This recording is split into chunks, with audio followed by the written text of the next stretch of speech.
Ladies and gentlemen, welcome to SpawnCast episode 100. Actually, in about 4 weeks, I guess we'll have been doing this for 2 years at that point.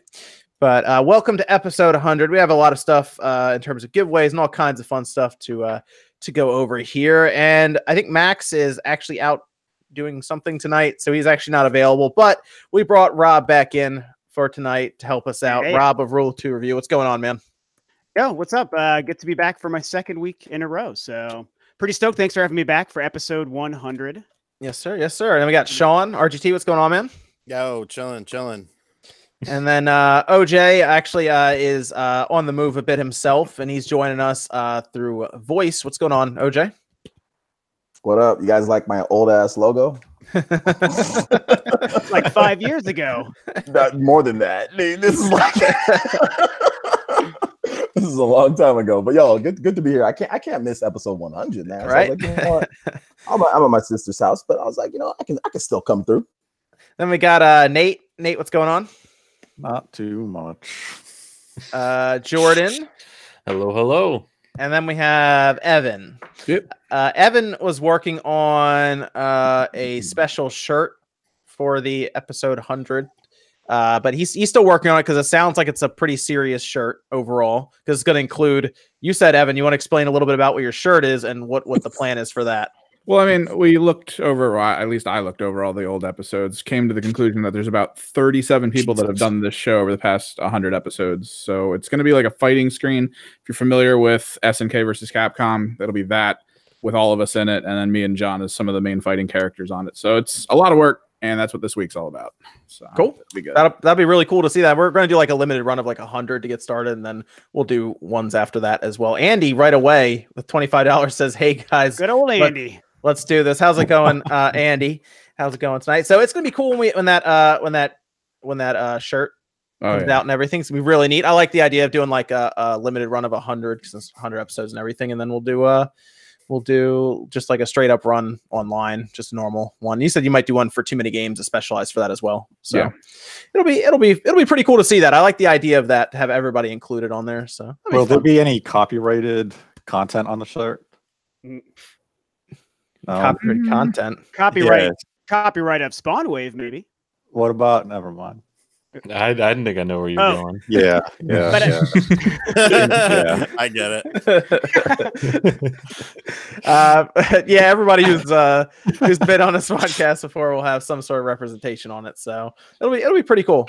It'll be pretty cool to see all that come together. Actually, what's cool is tonight we have a couple of giveaways. Actually, we're gonna do 4 games. Okay, they're all Switch games because when I went to Walmart, the only games they had for the Xbox One and the PlayStation 4 in this format were like the Assassin's Creeds and the bigger games. I wanted to get a couple of smaller games we give away, so we give away 4 of them. But they're all good, by the way. They're all good games. We have Celeste, which is awesome. Celeste's a good one. Okami HD, Hollow Knight, and probably one of Sean's favorites, Sonic Mania. Yup.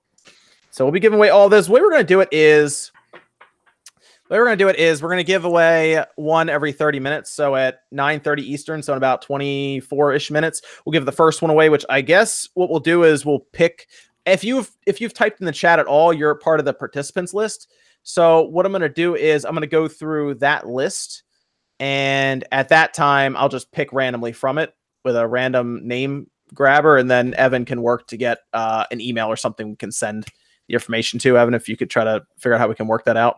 Yeah, we'll see how that works. Yeah, because we don't have the ability to use Gleam anymore after YouTube like rips the links out. So we have to figure out a different way to do it. So, but we're gonna have some fun. We'll do that. We'll give away some games, good games, not junk games. So we'll have some fun with that. But at 9:30, so if you've typed in the chat at any point in time during this, you should appear in that list, and I can just pull from that. So we'll have to figure out a way how to get the actual code to you, though. That's the thing. So, but it should be pretty fun.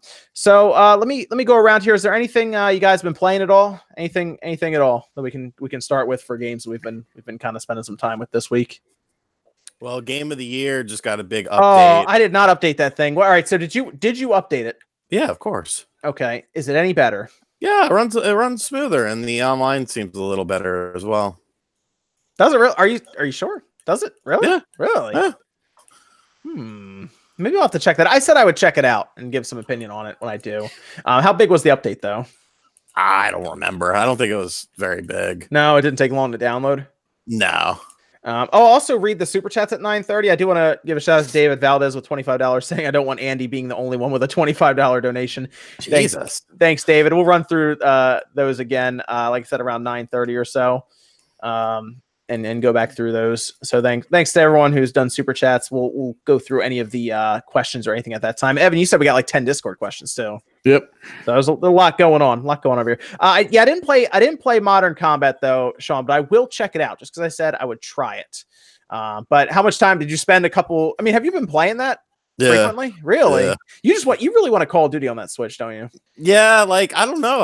It's just like stupid war shooters that have weapons where you level up and you upgrade and you get more weapons. Like, I don't know. It's just something about it. It's like, oh, I want this weapon. Oh, I want this weapon. Let me try this weapon. I don't know. I still want to. Call of Duty would be cool, but like an old school Call of Duty, not like the newer one's kind of junk with all the microtransaction stuff on it. Something with the campaign, maybe. Yeah, there's that Modern Warfare 2 that's rumored that's supposed to be just the campaign. It's like a remaster, but I just want if they just did Modern Warfare, the first one, right? Call of Duty 4, Modern Warfare, remastered that with the multiplayer without the loot boxes and stuff. That would actually be a really good game to have on the Switch. Classic. What about like the Medal of Honor Heroes game? What if they did that on the Switch? Do they even make Medal of Honor anymore though? It's EA. Yeah. You know how EA is. Yeah. I just kind of liked that game though back in the day. I thought it was pretty cool. It had like 60-person multiplayer or some shit. It had a lot. Yeah, it had a lot. It didn't make any sense to be on the Wii with that many people playing, but they made it work. It was crazy though at the time. Yeah, I remember that being one of the first Wii games I think I played with the Wii remote as the pointer, and I was like, "Oh, this actually is amazing. I totally see how this will work." Because I think, and I could be wrong, but wasn't that pre-Metroid Prime 3 that first Medal of Honor came out? So I feel like that was the first time. It was interesting. Do you think Activision knows that they don't have to release a new Call of Duty this year with Blackout going strong? They can just give you a full version of Modern Warfare 2 remastered with the multiplayer, sell that at 60, and it's going to do amazing. So here's what's probably going to happen with that. The reason Modern Warfare 2 popped up, the campaign, it's probably going to be a pre-order bonus or some kind of bonus with a special edition of Modern Warfare 4 is what's going to happen. And that's probably why it's just the campaign, because they want to keep Modern Warfare 4's multiplayer as like the only new multiplayer that year. Whereas they did that thing more people would probably play the Modern Warfare 2 multiplayer. So that's why, because it's so I just want Rust. I just want knife fights on Rust. Yeah. Pretty much all the maps. They definitely would. That's all they would do is play that. So I get why they don't. Although I will say I am at least more interested in Modern Warfare 4 and what Infinity Ward can do with that, as opposed to what we've seen recently with Call of Duty. Well, and Infinity Ward was like for a while the gold standard when Modern Warfare first started, and before there was the third team Sledgehammer. But then over the years, it became the Black Ops guys. Treyarch. They kind of became the ones that sort of took over the mantle of like the best Call of Duty developers of the three in the cycle. So I'd love to see them come back strong. I still like Call of Duty, so I'd like Infinity Ward to kick some ass again. Sure. Yeah, absolutely. What else? Rob, I did start up Metro. What do you think? I think am I 3 hours in? I might be 3 hours. I think I'm 3 hours in right now. I was going to turn on the Xbox and check, but I'm going to estimate about 3. I did the beginning with the train. I went through some of the overworld, and then I fell into like a mine or something right now. Is that where like you fell in and your wife was there like all knocked out and all? Yeah, you had to put her mask back on. Yeah. So that's good. So you've gotten to the part where you're in the first of several open world maps. Like I won't spoil it, but that big map that you're walking around, there's actually a couple of different ones based on the season of the year. And so that's like where the variety comes into it. So you made it to where I thought the game got good right around the place that you're at. So. Oh, good. Okay, cool. Yeah. But I'm playing it on the Xbox One X. I don't know if that's what you're playing it on when you were playing it. Just a base Xbox One. Okay, the game looks insane. Like it looks really, really good. I'm playing it 4K and everything, and it is probably one of the best looking games on here that I've played. Have you dove into the weapon crafting and how that whole system works? Because I think that's one of the strongest parts. It's very light amounts so far. Like I haven't done anything crazy with it yet. You should try to really get into that, because you can take any weapon and turn it into like any other weapon. Like if you have a pistol, but you get a certain kind of upgrade, it allows you to take any base pistol, like a base rifle, a base shotgun, and by finding other pieces from like fallen enemies in the world, you can attach those pieces from a rifle to a handgun to turn it into a shotgun and like crazy shit. It's super deep and it's a lot of fun. You have like, it's like they're like Transformers. You have unlimited Transformer guns at your disposal. It's really cool. Yeah, I'm enjoying it so far. I mean, it's a very narrative-driven first-person shooter. It's not something we're used to as much nowadays as we back in the day. Whereas now it's all live service stuff. So I'm in to try out like a more narrative-driven single-player shooter. Just to see. So I'm enjoying my time with it, though. I need to actually get into that, because all I've been playing are mediocre or crappy games the last few weeks. Jump Force. This whole week I've been playing Jump Force, which. After playing that and then a bunch of Crackdown 3 the past week, Crackdown 3 is a way better game than Jump Force is, and I had someone trying to argue that with me, and I was like, dude, I'm having way more fun playing a crappy game like Crackdown 3 than a super crappy game like Jump Force. And I've been playing some Far Cry New Dawn, and it's just very... Oh yeah, how is that game? It's $40 brand new. For 40, if you didn't play the last one, it's a fun experience, but at the same time, if you did play the last one, it's the same map, just with a lot more purple and apocalyptic looks to it. Kind of reminds me of Rage 2 a bit, just from what they've shown there. Yeah, the thing I don't like about it, especially comparing it to 5 or the other Far Cry games, is that your weapons and how you progress are a lot slower and less fun, because your reload times are terrible and you have to craft everything. And of course, what's the big thing they're trying to sell you in this game for real life money? Crafting materials. So it takes a long time to do certain things. Oh, there's actual, like, you're talking about microtransactions in there? You can buy crafting materials so you can make better guns or get perks. And, yeah, it's not the best way to handle it. Ubisoft's sneaky in there, man. Yeah, so it's all right. It's all right. It's out of the 3 games, it's the best one because it's still Far Cry and I like it, but it's not great. I wouldn't recommend it as anything that you need to play. But honestly, I've been playing a lot of Crackdown 3, and it's not a great game by any means. Wait a minute. Okay, now you've shifted over to Crackdown 3 now. Mm-hmm. Well, did you start playing that this week? I started playing it the other week. Then I had a break from it due to work, but the last 3 days I've just been hardcore like playing it. Okay. And just try to get like a feel, to give it like a fair chance. And while it's not great, I'm having fun with it. I'm just having fun doing ridiculous things. It's I don't recommend it at all, but if you have Game Pass, it's worth it. That's the only thing I can say. That's what always works out when it comes to Crackdown 3. We'll talk about it in a review, like I did, where I'm like, it's not worth it. Don't play it. Don't buy it. But if you have Game Pass, it's free. You should buy it. You got Game Pass. It's there. Oh, absolutely.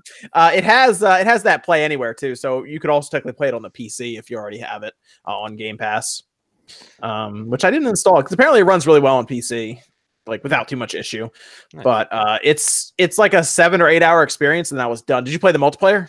I haven't touched it yet, just because I've seen too much stuff on it online. It just looks so. I'll be honest, it was a waste of hard drive space. Yeah, I might have to take that off there. I'll play one match and take it off. But even on the Xbox, the game isn't running that great on an Xbox One X. Like, have you had a lot of audio issues while playing the game, where it just cuts in and out of audio? I did notice that a few times. Yeah, I think that was part of like the stuff they were going to patch. But that's something. I mean, otherwise, like frame rate, I didn't really have much issue with. It seemed fine in 4K. No, the frame rate was fine, especially when you have like everything's level 3 of enemies coming after you, and it's just hectic for like 20 minutes until they all disappear. But at that point, there were so many different noises that the audio just keeps glitching, and that was the biggest problem I found with it, is just the audio issues.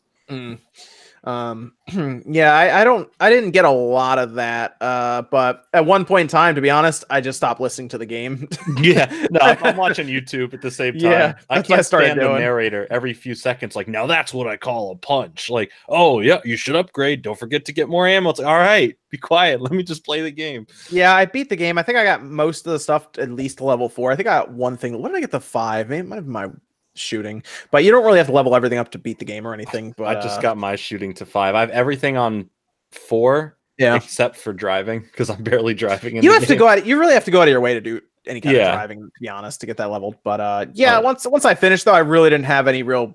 I didn't feel the need to keep running around the city. So I was like, absolutely. I'm good. I'm good. I just want to get through it as much as possible and then put it down. It's not a game I'm going to come back to complete everything. Did anyone else play Anthem this week, or was it just me? I guess it was just me. I played more Anthem because I can't. It's a BioWare game, and in my mind, I'm like, I have to at least beat the BioWare game. But it is a chore, man. I watched a ton of Anthem. This week from streamers and stuff. So yeah, you can go ahead and I can maybe chime in with some stuff that I said about the game. I'm playing it, and it's like going these expeditions. So I keep doing it. I keep doing the same thing over and over again. Where I have to run around, collect like these elements that are on the ground, and bring them to a spot while we're all fighting off hordes enemies. But you do that like every time that I've played it. I keep doing that over and over. And I know it's a looter shooter, but it's gotten kind of boring.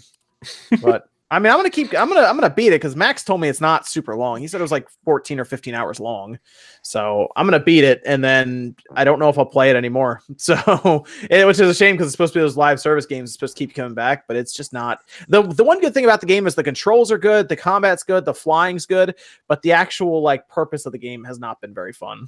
I saw that the dialogue options they added into the game are like so unmeaningful for BioWare. Like I saw a picture of one where you can tell the guy, no and nope. I was like, what? Yeah, there's not BioWare. Yeah, you don't really have to do. So right now, I think I'm level 13. I think now. So I'm just gonna keep going through it and get done. I think Max said you don't even have to max level to beat the game or anything. And every time I go, every like 2 expeditions I go on now, I level up once. So I just keep rolling through it that way, but I'm going to finish the game and then move on to something else. We'll see. But from what I'm looking at the game, I mean, it seems like they do all the cool things that BioWare, not everything that they're known for, but like the gameplay mechanics look really solid. It just seems like there wasn't enough money or time to kind of round out the whole experience that what BioWare is known for. Yeah, it's crazy to me because the word is that they started developing this thing in like 2012. And like not full scale development though. Yeah. But like I think about it, I'm like, man, I mean, it's been in development for a little while now, and it's like, man, you think they would have come up with something else. But visually it is a really good looking game visually, and I wonder if they spent a lot of their time on the world and the visuals. And then absolutely, they definitely they spent a lot of time on that. Yeah, so I'm like, man, yeah. But it's just an okay game, I guess. I see why it got the reviews it did, because it's like I think people are catching on to these live service games right now. Absolutely. I think everyone is. The funny thing about it is that even like Mass Effect Andromeda, that has more depth to the game. Yeah, it's crazy. Anthem. Like by far, that's the funny thing. Like by a lot. I will say. Sad thing to hear. I will say if you want an Anthem game to play and you want to spend money, just go download Warframe. It's on everything and it's free. So absolutely. Warframe's a lot more fun to watch too. It's like there's better variety. I think Warframe's been out for a very long time though too. So I mean they've got way more time to build upon that. And BioWare has to. I mean, I think that the reason why this is a live service game is because it gives them time. There are going to be people who are whales that go to this game and just buy everything. There's going to be the people that are just whales and just buy everything for this game. So I think that gives them time to improve it and make money in the meantime while they add new stuff and get new content in there. So yeah, well, it's going to be interesting to look back on Anthem, 3 years from now. But I mean, it is a weird thing to release a game and then say, 3 years from now, it's going to be good. So I'm hoping by the end of the year, they really added in a number of things to the game. So how long did it take for Destiny 2 to go free to play? How long was that? That wasn't long, right? A year? About a year, I think. Yeah, okay. About a year. Maybe that's how they'll play it with Anthem. Whereas if you have like Origin on your PC, you have Anthem. But I mean, it's already like $10 discounted, right? Online. Yeah, there's a couple discounts for it. It's already dropping in price, so it's going to drop very. I mean, with these games that live service games, microtransactions baked in, not very much content in there, not a lot of like like looter shooter type of games. I mean, these things drop silly crazy, like fast. So. It is interesting that the game that's actually probably hurting Anthem right now is a game from Respawn, whereas Respawn's Titanfall 2 got run over by EA's games back then. This time Apex is kind of taking over the spotlight from Anthem. Kind of stole the thunder a little bit, yeah. Yeah. If Anthem was free to play, I think it would have probably done better in terms of engagement. But doesn't this scare you guys a little bit that a game like Titanfall 2 gets just like ran over, and then Apex Legends, a free to play game that, I mean, yeah, it's great, but is it better than Titanfall 2? I mean, and no, I don't think so. Yeah, and then this game is just doing so much better. The developers, I mean, free to play microtransactions is doing better than a full experience. Experience of the game. But with Apex versus Titanfall 2, I mean, they did release Titanfall 2 at a terrible time, just kind of next to its own competitor within its own company. But then at the same time, they are utilizing the tool of streamers to try to push Apex heavily, which battle royales do a lot. Because that idea where you can just hop into the game and you could be part of a pool of 160, whatever amount of players who would fight the well-known streamer and be able to teabag them live on stream. It's too good. They're using that heavily. That's a good comment by Deathwish Cassidy. THQ Nordic have an upcoming Q&A in North Korea. Oh man, THQ Nordic. It's that scares me though. I mean, I know that I see what you're saying, but that still scares me that we can have a game of that quality, and it's like, oh well, screw that game. Oh, look at this free to play thing, Michael James. Yeah, let's all go to this. That's a bit scary for me. I don't know. I totally agree. I think it's an obvious sign of the changing times that I'm sure we all know is happening, but when you actually see it play out that way, and especially like Titanfall 2. Like, at least, thank God, it was, like, received well, even though we know it didn't sell that well. But, like, 99% of people who played it were like, this game is amazing. Why didn't it sell better? So it's good that people recognize it. But just like you said, OJ, man, like, with Apex running over and just being so successful, it shows that I think the up-and-coming gamer and, like, the current culture is just changing to that stuff, man. And digital media, free-to-play stuff, microtransactions, it's all the future, and we're just all a bunch of old men who are sad about it. At least I am. Did you see that Titanfall 2 sales actually spiked because of Apex Legends? Because it was $5. It's but like everybody was playing, they were like, "Wait, what else did Respawn do?" And then I bet you they were like, "What's this Titanfall 2 game?" And then they bought it. Well, and then they're also doing that. I know they've said like a Titanfall project, right? Like we know it's not Titanfall 3, but they're supposed to do something more Titanfall by the end of the year, right? So yes, something's coming from. I hope it's something with Titans. That's my dream. Yeah. Put Titans back in the game, and that would make me happy. Maybe it'll just be only Titans, like nothing else but Titans, like like a Transformer battle. Titans are great. I mean, I remember playing the game like during like the beta phase. I'm not a first-person shooter dude at all, and I had a blast. Like I recommended it. Said, "Yo, guys, get this game." It was amazing. I played a ton of it during the open demo or beta thing back. Was it 2016? Everybody likes mechs, you know. Yeah, it was great. It's fantastic. I like the what I liked the most about it was like the PV. It was like there's like AI on there, and then there's also humans on there, and like it's like a big old battle against each. Like that stuff was really cool. You know? It's if anybody wants a good game for cheap, Titanfall 2 is definitely worth a pickup. It's on Xbox, PC, PS4, and it's always under $10 now, so it's a steal at that price. Yeah, you can find it in most stores for like $5. So. Yeah. What about Nate? So what weird game have you been playing? You're playing weird games all the time. Help me out. I am playing Blood Waves, a horde game where you just kind of fight zombies until you die. It's not multiplayer. You play by yourself. So, is it top down? No, it's third person. You kind of look like Lara Croft, and you have a machete, and you start with a pistol. Then you have to kill things until you earn enough money to like buy a Gatling gun or a flamethrower or something. I watched your video on it. Yeah, that's the whole game. That's it. That's all you do. You watch around. You shoot, you run out of ammo, you have to buy ammo for like $100 for like 7 rounds for a pistol. You only have like $1,000, but like a rocket launcher costs $38,000. It's a weird game, and I mean it's a good concept. If it was multiplayer and stuff, it'd probably be fun because I mean it's a horde mode. You kill zombies. That should be a winning formula. No, Blood Waves is just carnage. What is that? Is that like the big one you played this week? Also played Bard's Gold. That's Oh. been on like PS4 and Xbox One for a while. It's kind of cool, like NES type game. Treasure Step, which is basically a spiritual successor to Wario's Woods. And Clay Book. You roll around as a ball of clay, and you solve clay puzzles. And Caligula Overdose, the Persona knock from NIS America. How is that game? It's cool from what I've played. Okay. I like the combat system because you can like string. You can do 3 sets of moves. You can time them out, so you can wait for like the enemy to recover from your last attack and then get them into a new combo. So it kind of has some depth to it. But I mean, you're high school kids in Japan. Some kids are like possessed, other kids aren't. You're shooting them with guns in the hallway. I mean, it's no Persona 5, but it's not bad. Oh, okay. What was that one called? You said the Caligula effect? Yeah, Caligula effect. Okay. Check that out. Yeah, you always check out the most interesting games on the eShop, Nate. I'm saying you just put in for everything, don't you? Just play whatever. Basically, if they have a code available, I'll give it a look. I mean, it's good because we can kind of see what the game is before we buy like the weird stuff on the eShop. There's some before you jump on there and buy, Bloodwave looks cool, then you realize it's not fun after 10 minutes. I took that hit for everybody. Did you get Darksiders yet? No. I didn't get it either.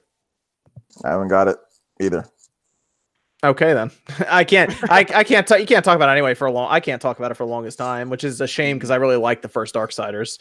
But when we can talk about it, we'll go over it. It's not for another 30 days. So there you go. I'm almost done it though. I've been actually playing Toe Jam and Earl the past couple of days. I've been playing. Oh yeah, how's that going? That just came out. So I mean, I'm reviewing it. I don't want to like totally ruin like my opinion on it, but I probably will. It's okay. It's really just okay. I was really excited. Like I think the strongest part to the game is just it super plays on nostalgia. So if you grew up with the games and if you know like the Genesis era of that kind of gameplay, the music is spot on. But it's like it's just awkward. I don't know how to explain it. I can't tell if it's that the Toe Jam and Earl formula just doesn't age, or if it's that they tried really hard and just didn't quite get there because it's a really weird, awkward game to play. I'm not the biggest fan of remaking all these games with like the hand-drawn art style. I mean, sometimes that looks good, and like Streets of Rage does look really cool, but I almost wish that they went with something like more sprite-based or even like polygonal or something. But that's just like really an aesthetic choice. It's weird. Has anyone else played it? And I don't know, because I'm curious what you guys think. I watched the whole playthrough of the game because I thought Toe Jam and Earl was trash back when I first played it on the Genesis. So I was like, I'm not playing this game again. But I remember playing that with my friends. I was like, this game is stupid as hell. Oh, no. Back then in the day. And then so I'm like, I'm not playing this game again. But I was like, I want to watch it because it looked cool. You saw it all over TV. There was commercials. Yeah. So it was interesting in that way. And I watched the full playthrough of the game. And yeah, I kind of agree with I don't think the gameplay like today's like what you do is like you go get food, you have dance competitions just by pressing. It's like very simple dance competitions. There's like little mini games kind of thrown into there. I don't think it really fits well for some of the gameplay today because there's not really anything that you do in the game. You're just collecting ship parts and then you go from one rearranged planet to another. And I can see the appeal for some people, but it just seems like a very autopilot type of game. I don't know, like you're just doing mini games. It's like a mini game collection on an overworld map or like on a map, and then like it's playing off the nostalgia heavily. But it was cool to watch though. Like watching somebody else do all that crap was cool. We have our first giveaway. I've picked the winner for the first giveaway. It's Kevin Ramirez. Yay, Kevin! If you're in the chat, and you drop a message in there, and Evan's gonna work with you to see if we can get and you gotta also pick which one you want. That's the other thing. We have Celeste, Akami, Hollow Knight, and Sonic Mania. Good selection. Good games, yeah. So we'll see if Kevin comes through here, and if he does, we'll go ahead and get that over to him. If we don't see him in the next 5 minutes, Evan, we'll just we'll pick again. But if you've typed in the chat, you're already entered in for a chance because I'm just pulling from the participants in the chat. I typed in the chat. Am I in? What? Yeah, you're in. Everybody's in. Nice. I could win technically. Sweet. Hey y'all. Yeah, what's going on, Austin? Austin's going to help us out here with this Pokemon stuff because we're a bunch of old people who are about to talk about Pokemon. Hey. Oh wait, no, I'm sorry. We're mostly old people except for Jordan. Jordan, is that a first gen sprite behind you jumping up and down? Yeah, it is because he's excited to talk about Pokemon. I'm excited to talk about Pokemon. No, I'm excited to talk about Pokemon. Okay. I don't have the Funko Pop extra large Pikachu exclusive from Target. Do you have the Lucky Day Funko Pop that came out, the new line? No, I mean I have this wall of Pokemon games that I just renovated a little bit. And it looks very nice. I've been seeing it in your videos and on Twitter, and I'm very jealous of your setup. So you win. Evan, just let me know if Kevin gets over to you, and if not, like I said, let me know in the next couple minutes. We'll pull again. But basically, anyone who's typed in the chat, you're entered to win either Celeste, Akami, Hollow Knight, and Sonic Mania. And as they get eliminated throughout the night, the last person who wins will get just one. So, but you can pretty much pick which one you want from what's left. Do we want to just go into basically right into Pokemon then? Pokemon Sword and Shield. Let's jump into it. Do it. I just want to go right into that because we're already 35 minutes into the podcast. We haven't even talked about Pokemon Sword and Shield yet. So we should probably move into those soon. So Sword and Shield, they get announced. It was funny because John, what was the I guess the rumored word for it? Wasn't it King and Queen? Well, first of all, there was so much going around about what could be the names. Yes, I literally had these made up today just so they could sit on my shelf and I could plan out room. Sorry, Nintendo Labo Toy Kit 1 and Binding of Isaac. There was so many like random names going around that like there wasn't from what I've seen one that everyone was really on top of. I heard Crown and Scepter was like the one I heard the most. Crown and Scepter, interesting. So, did anyone really expect Sword and Shield? I didn't expect Sword and Shield. I mean, I didn't know if they would go back to like doing like I guess just colors, but Sword and Shield is. I was expecting more abstract thing like colors or letters or something back to those roots. I knew that we weren't going to get Diamond Pearl remakes. I knew it was going to be like a new world, a new generation. It was the interesting thing about this because I saw a couple people talk about this in videos and everything. Sean, you talked about it in a video. Was the disappointment around the visuals? Was I seeing that right? Yeah, just some people. I don't think you can please everyone. There's always going to be people that don't like something. But I think it was a bit more decisive in this than it was with Link's Awakening. You think more people were disappointed with the Pokemon visuals than Link's Awakening? Yeah. Okay. See, it was funny because remember when Let's Go got revealed and people were mad because it wasn't a traditional Pokemon game, and they're like, "I'm gonna wait till the traditional Pokemon game," and then the traditional Pokemon game's here, and now people are mad about it. I think Let's Go looks better than what we've seen of Sword and Shield so far. Okay. Ooh, hot take. Interesting. I mean, they're obviously going for like a more realistic setting, but like, I'm just upset we don't have wild Pokemon in the overworld. This is really funny because that's another thing people talked about. They're mad about there not being like wild Pokemon battles, but they like the idea of being able to see the Pokemon in the overworld because obviously it makes things easier to capture and farm Pokemon basically. But it just made the world feel alive. It did. It did. You're right because you'd see them running around all over the place, and I wonder why. Maybe they want to keep that core to like the Let's Go series. Like each one's gonna have like their own quirks, I guess. That's all I can think of. Like if they brought those over, would you also want them to bring over the motion throwing for the Pokeballs? No, absolutely not. Yes, no, never.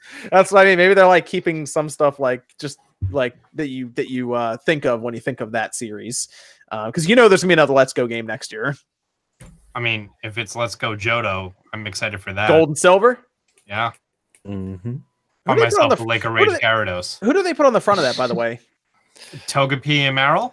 Ooh. Those are good ones. I had like a list on Twitter I gave of good ideas, and people were like, what about Lugia and Ho? I'm like, but that doesn't fit the theme of what they're going for. No, Not at all. you want the babies. Yeah, you want just random, 2 random ones that either are really popular or that would fit. I couldn't think of, especially like between like the anime and the game, 2 more popular than Togepi and Marill. Heck, people thought that Marill was a blue Pikachu before it was officially announced. Mm-hmm. People thought that was Pika Blue. I see. We see Kevin in the chat. Kevin, if you just want to let us know which one you want between Celeste, Okami, Sonic. Sonic. Okay, Sonic's good. We can do Sonic. If you want to email the no, hang on. Okay, Evan's figuring it out. Evan's on it. I'm sorry. Evan's on it. the fake game titles that I was thinking of were if they keep with how popular Eevee is, they would do like Umbreon and Espeon. They could do, if they want to include any kind of like legendary mythical type thing, they can do Unknown and Celebi. If they're doing the babies, then Pichu and Togepi, I think would be a good one. And you then don't think they would bring in Cleffa? I don't know how popular Cleffa is. Clefairy was supposed to be Pikachu. You're not wrong about that, but at the same time, I don't know if that's their best marketing tactic. I'm not sure. Then I have Girafarig and Stantler. I don't know why. I just thought that'd be funny. This is funny because we're talking about the disappointment. Nate, why? Nate knows why. Why were people disappointed with Pokemon? What was the hype about? Because people are fucking idiots and they thought it was going to be Breath of the Wild for Pokemon. Yep. I was literally thinking that. They thought it was going to be like this beautiful, huge open world, cel-shaded, gorgeous stuff.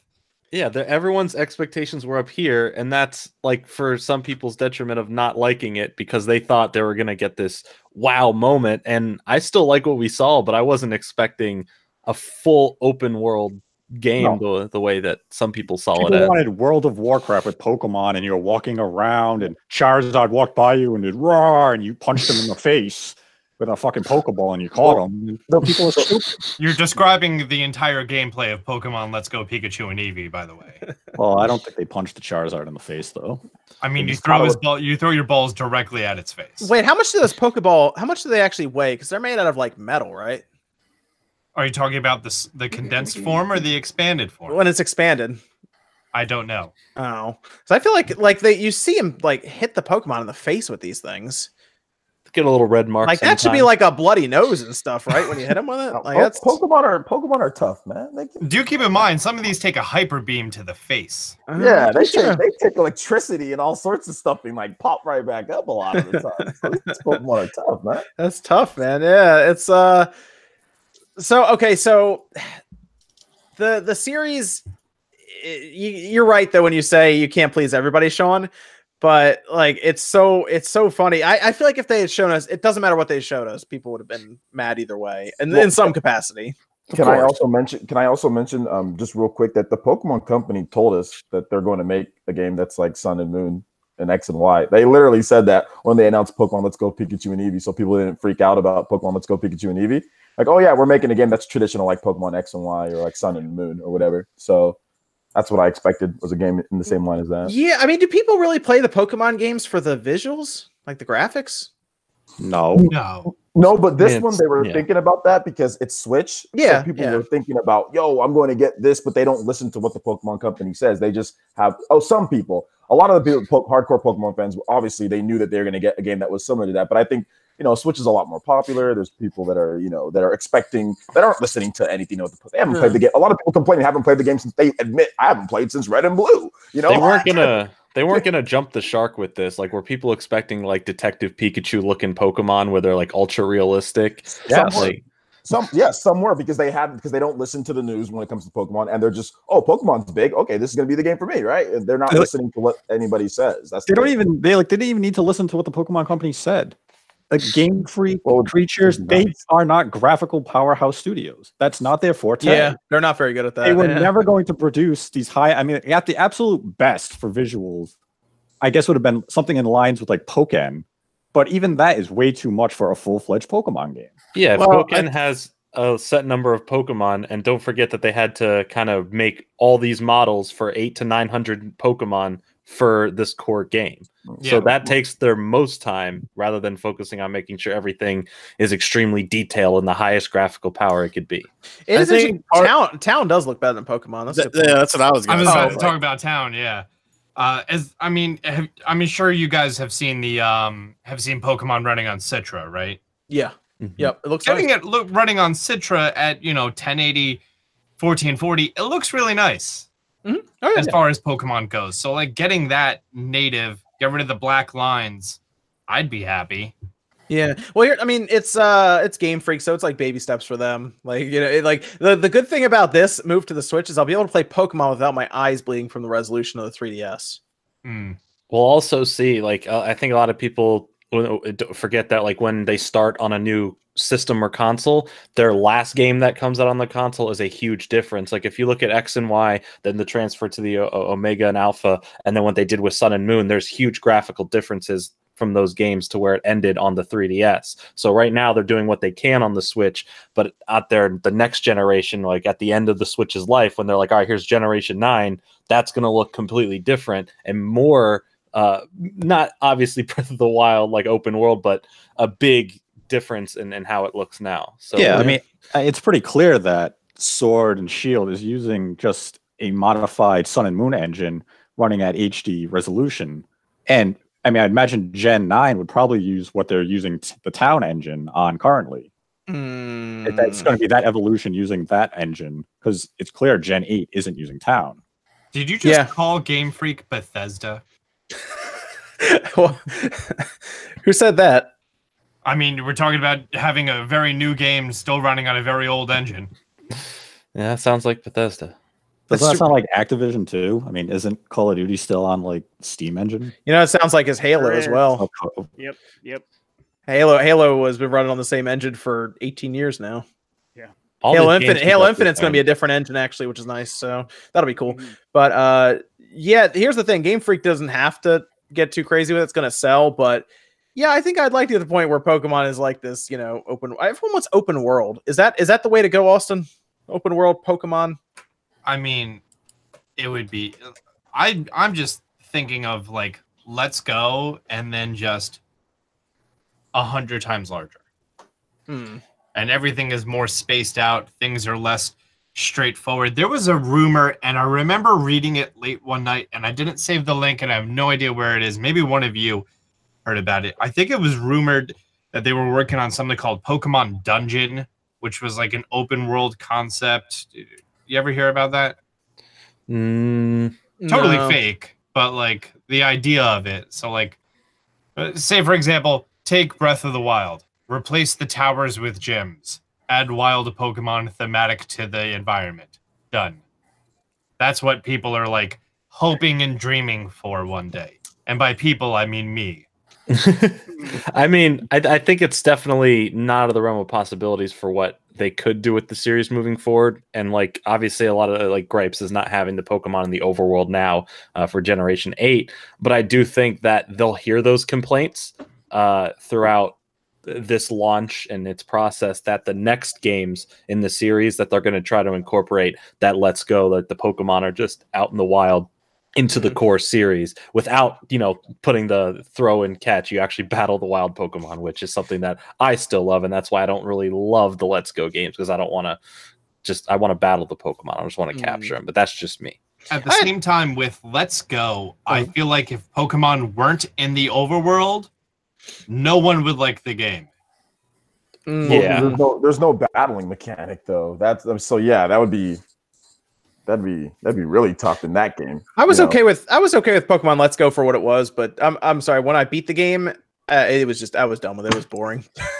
I didn't do any of the master battles or anything. I didn't care about any of that. Once I beat it, I was like, all right. I know, Austin, you went through and you collected all the Pokemon and everything, but I didn't really care for the end game in that too much. I mean, I beat probably like 35, 40-ish of the master trainers. But then just like it gets so grindy at some point. It's not fun. Yeah. But at that point, you're probably just like, I'll just wait till Gen 8. We'll do that. The concept of these Pokemon are now locked in this game or this generation. So like on the 3DS, you always have your Pokemon. You bring them through the next generation via Pokemon Bank or whatever else. And then in Pokemon Let's Go, is there a way to transfer them out? Are they going to make these Pokemon... are they going to bring Pokemon Bank to the Nintendo Switch and make it compatible with Sword and Shield? And then also, are they going to modify the Pokemon when they enter Pokemon Bank to be eligible to go from Sword and Shield into Bank from Let's Go into Bank into Sword and Shield? I think they have to bring Bank over for the simple fact of people would kind of riot if they couldn't bring their teams or certain Pokemon into the new generation at minimum. So they're going to have to put Bank on the system just for 3DS games to be able to transfer. I'm going to riot if we don't get a National Dex back. That too.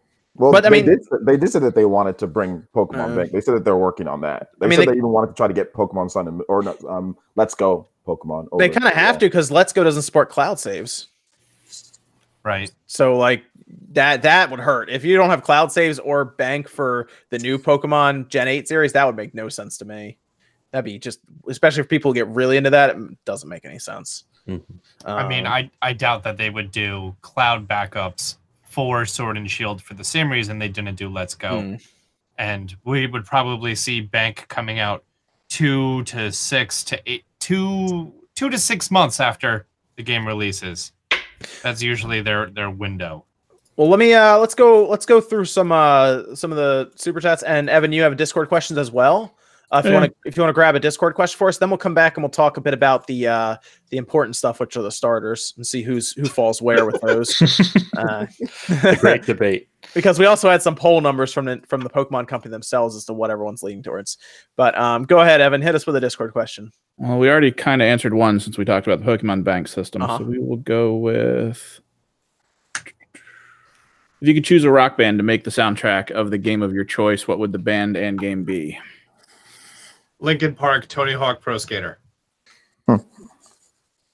Ooh, that's a good one. I would love Metallica to write a video game soundtrack for almost any game. So that would be my choice. I mean, you had a Guitar Hero Metallica. Yeah, but that's Guitar Hero, and it's like that's songs that already exist, like as opposed to composing music for a game. That's true. That'd be pretty badass. So that's my pick. I would also have to second that, Metallica, but I would want them to kind of go a little bit out of their comfort zone and do something for like F-Zero. I think that'd be dope. Oh, that'd be sweet. They could do that. I want like speed metal stuff. I want some either Queen or Cage the Elephant in Skate 4. Okay. Well, you want it or that's happening? I want it. I didn't say nothing. Zippo, I didn't say anything. I would want some sort of heavy metal to come back to Final Fantasy. I think they could put it in Final Fantasy 7 Remake. That'd be cool. Put some heavy metal in there. I don't know. We can't forget Slayer was pretty involved in Doom 2016. That makes a ton of sense. Yeah, they worked. I don't remember the composer of the actual music, but they worked pretty closely with Slayer for a lot of their stuff. So I thought that was pretty cool. Yeah, because we had some heavy metal on Final Fantasy X, and I actually think that fit really well for that game. So if we could put something like that in a Final Fantasy 7 remake, just to put it in there, that'd be really cool. I'd like that a lot. I don't know any good heavy metal bands though that would be good for that for Final Fantasy. Gotta pick one. Like I'd go with Animals as leaders for like the next Vanquish game. Yeah, man. Oh, dude, it'd be brilliant. You know, you probably know who Periphery is, and they're actually really big gamers. I think those guys could do some good video game soundtrack stuff too. What about Imagine Dragons and the new Donkey Kong? The new Donkey Kong. I think that could work. Well, they do crazy with like they all play the drums. It could work. This is an idea. Send it to Nintendo right now. Let me go through some of these super chats. Andy, of course, kicked it off. Said, "Hey guys, let's do this." Thank you, Andy. Then we had John on the radio with a bunch of 100 signs for the 100th episode. Thanks, John. Avedon actually dropped in "Big If True." A little nod to Sean there. Taking on a life of its own. It really is. You need to make shirts with that. Justa Harris said, "Got my plate full of pizza and a Diet Dr. Pepper for the occasion. Did you cut your pizza?" That's the big question. Because Sean, I used the pizza cutter for the first time this past week. Did you cut? How many pieces did you cut that pizza into? 4. 4. I went to 2. we were at Chuck E. Cheese's today, and they cut Ooh. their pizza into like 14 slices, and none of them matched. No, okay, a few of them did. Sections did, but not all of them. Yeah, it was weird. Big if true. Yeah, they still give out tickets, by the way. That threw me through a loop there. Most of those places, if you go to Dave and Buster's and stuff, they just put it on the card. They actually spit out like tickets. You're still on the boardwalk in Jersey. All the arcades are still tickets and tokens. It seems like such a waste. With you can just put it on the cards now, but I guess there's something nice about having the tangible tickets. But then you go and you put them in the machine that takes them. And this Chuck E. Cheese we went to, it was one of those Chuck E. Cheeses that's been around so long that I think a lot of the staff and like just the place in general have like given up a bit. And like they just didn't have like the graphic up that's supposed to make it look like you're feeding like, you know, your tickets to like an animal or something. And you could look right in, and basically it was just the tickets would go into like a conveyor system thing, and then they'd be shredded immediately and then just dumped right in a trash can behind it. Wow. So, that's sad. Isn't it supposed to be a person that takes your tickets? That's all a machine now? Yeah, it's a machine, so it just counts it. And it makes like a noise like it's eating your tickets too. It just means you don't have to pay someone to do it. It's excellent. Yeah. So they just take it and put it into a giant like Tupperware. Oh no. Yeah, it would just take tickets, it would shred them, and then immediately throw it into a trash can back there. Man, everything's automated nowadays, man. All in one swoop. And I was like, wow, that is a waste. Because there were some people cashing in like thousands of tickets. It was just, man, all right. You would think that they recycle pizza, they would try to recycle some tickets. Oh man, well. But they're going green at Chuck E. Cheese's. David Valdez says, I don't want Andy being the only one with a $25 donation. Thanks, David. Appreciate that. Wishbone says, is Deep Down gonna die like Scalebound, PS4 only? What happened to Deep Down? What happened to Deep Down? They just stopped talking about it, as far as I could tell. Like for years it went by, and then someone was like, "Hey, what about Deep Down?" And their devs were just like, "Oh yeah, that's a thing. We're pretty sure." And then that was it. Like that's all. Was that, my memory might be wrong? Was that the Capcom? That's game? Capcom. That was the dungeon diving one with the tech based on elements that could flow around objects. So if you were like a shield user, you could actually block fire for other people, which was a great idea, but then just vanished. Yeah. It's the one I keep throwing at people on Twitter whenever they're like, what new game would be awesome to revive? This one. Two people had things about artists and games. Evanescence for Bayonetta, which sounds amazing. Yes, all the way. And Daft Punk for Mega Man. Yeah. Okay, that would work. Daft Punk for anything, that would work. I could see Daft Punk doing Metroid too, actually. If they went really ambient, they would kill it for Metroid. I mean, they did Tron. Oh, dude, that's one of the best movie soundtracks ever. They won the Oscar. They won the Oscar for that. Yeah, they won an Oscar. Yeah. D-Rez is great. Yeah, dude. Deep Down, the trailers for Deep Down are from like 2013. Yeah, it was. Everyone was like, "This is incredible tech," and they're like, "Yeah, it'll be great." It was one of those like tech demos for the 8th gen, like similar to like what Killzone 2 was for the PS2 back in the day. Except Killzone 2 actually came out. So, let's see. Grady says, hey, Spawn, I'm getting a Nintendo Famicom off eBay in a few weeks. Would you like to use it for a Tech Wave, maybe compare it to the NES? Grady, you can hold on to yours because I actually was already getting one. So you spoiled one Tech Wave coming up. But thanks, Grady. That was actually a cool idea I saw online, was to look at the Famicom. So I will be looking at it, which is pretty exciting because that is some of the stuff I have to order from Japan, even off eBay. So it still takes weeks to get here, but it'll make for a pretty cool video, I think. Like OJ did his on the Vita, and that was pretty cool. So I'm in the market for a Rob. A Rob, okay. We have one right here, and I got. Where did I move them to? I have. But you can't break me and pull me apart though. That's not allowed. He's over there now. Jack says, I remember people buying the special edition of Infinite Warfare to get a code for COD 4 and returning Infinite Warfare. I remember that as well because people kept trying to return it to the store I was at the time, but they had already opened it and we wouldn't let them return it because we knew their game. We knew what they were up to. Nobody wanted Infinite Warfare. Everybody wanted COD 4 for multiplayer. People were so mad at Activision that year. I remember that. Yeah, it's one of the most disliked trailers for a game. It was $80 to get video that. In general. It was $80 to get that thing. So you had to spend $80 on Infinite Warfare to get a game from years and years prior that was remastered. an incomplete game. It was Yeah. bad all around. And then they just sold it later on anyway. So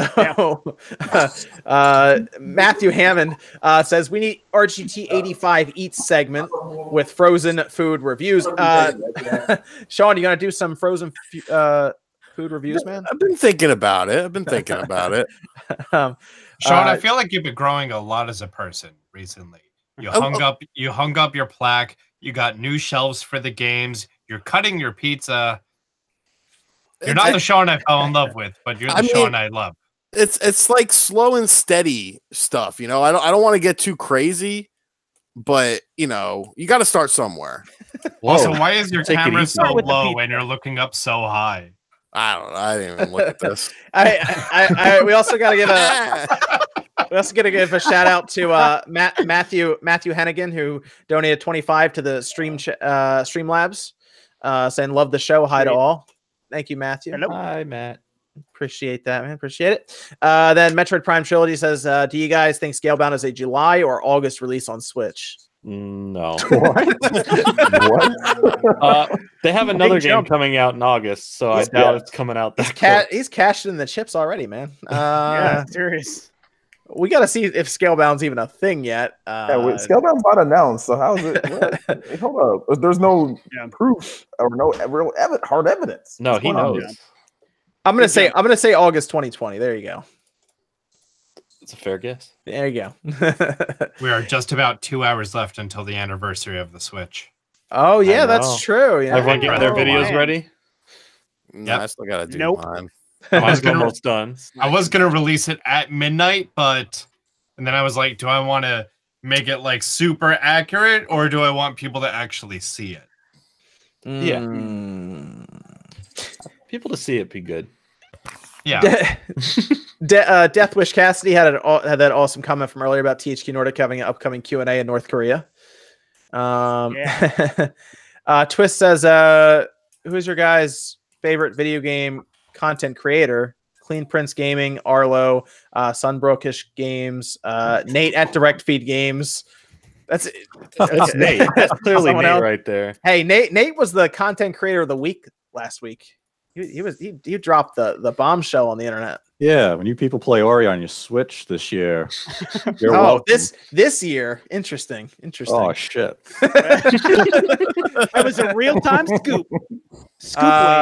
I do like Arlo's good though. I like Arlo. Yeah, I like Arlo's definitely good. I mean, everyone he named there is good, but Clean Prince good. Arlo, Sunbrookish, and then Nate. I guess. I mean, he told us about the Xbox stuff, so that's cool. It's cool.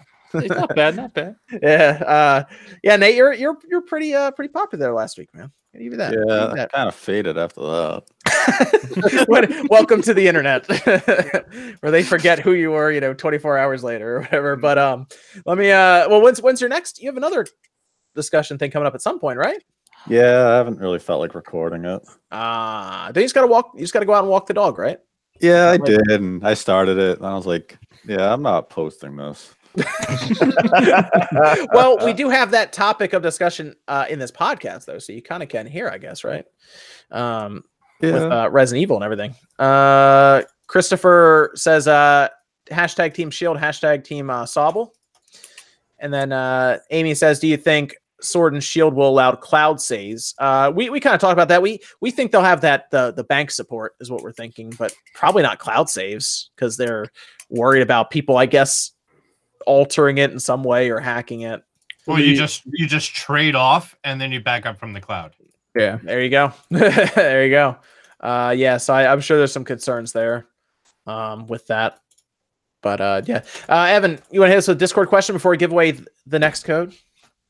Any chance of THQ Nordic acquiring the PsyOps, the Mindgate conspiracy IP? Ooh, that would be cool if they could. That was a fun as hell game. They picked up Second Sight, and THQ Nordic is going to go shopping again because they secured $225 million in funding. So they're going to buy some. I'm wondering if they're going to buy some smaller stuff or if they're going to actually buy something really big.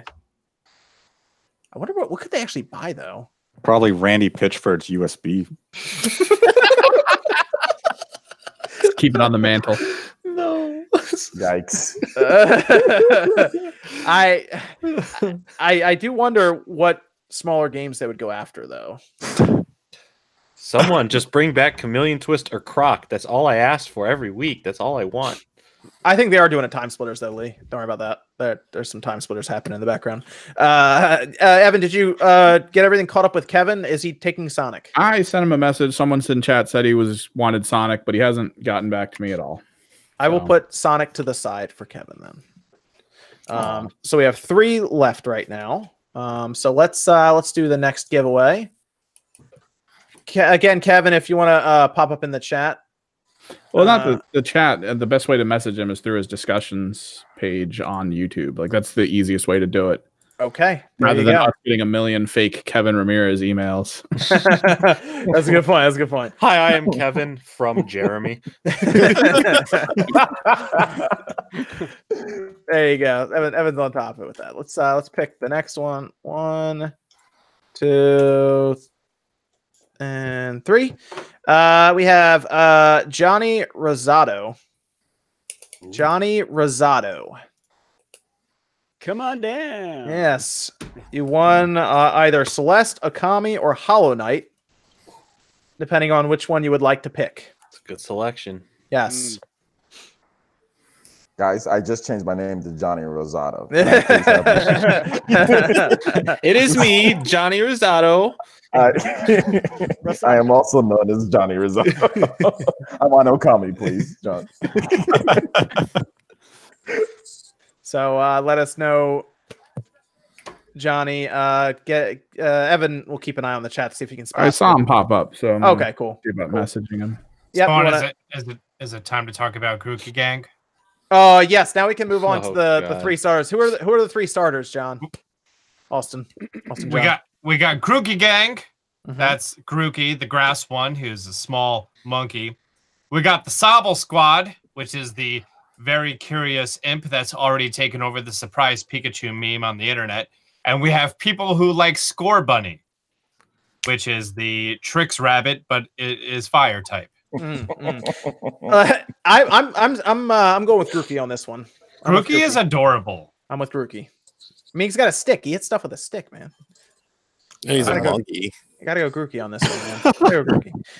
Also, he's getting kind of ignored there. I'm seeing the poll numbers here, and people don't like Grookey, so I gotta go with the underdog. Where is there a poll? They have one on their Twitter account. Their poll was what, 200,000 people. We're pretty sure this is going to sell a couple million in like a day, right? Pokemon's official. Yeah, it was on their actual Pokemon Twitter handle. Mm-hmm. Looks like Johnny wants Hollow Knight. Hollow Knight it is. Easy enough, Johnny. Good choice indeed. I just got to figure out how to message him. There you go. We'll figure it all out. Twitter's easy too, but yeah, we'll figure it all out. If you guys have a Twitter, it's very easy because then you can just direct message Evan. But I have the I just had it. I had the poll results. It went Sobble as number 1, then Score Bunny, then Grookey.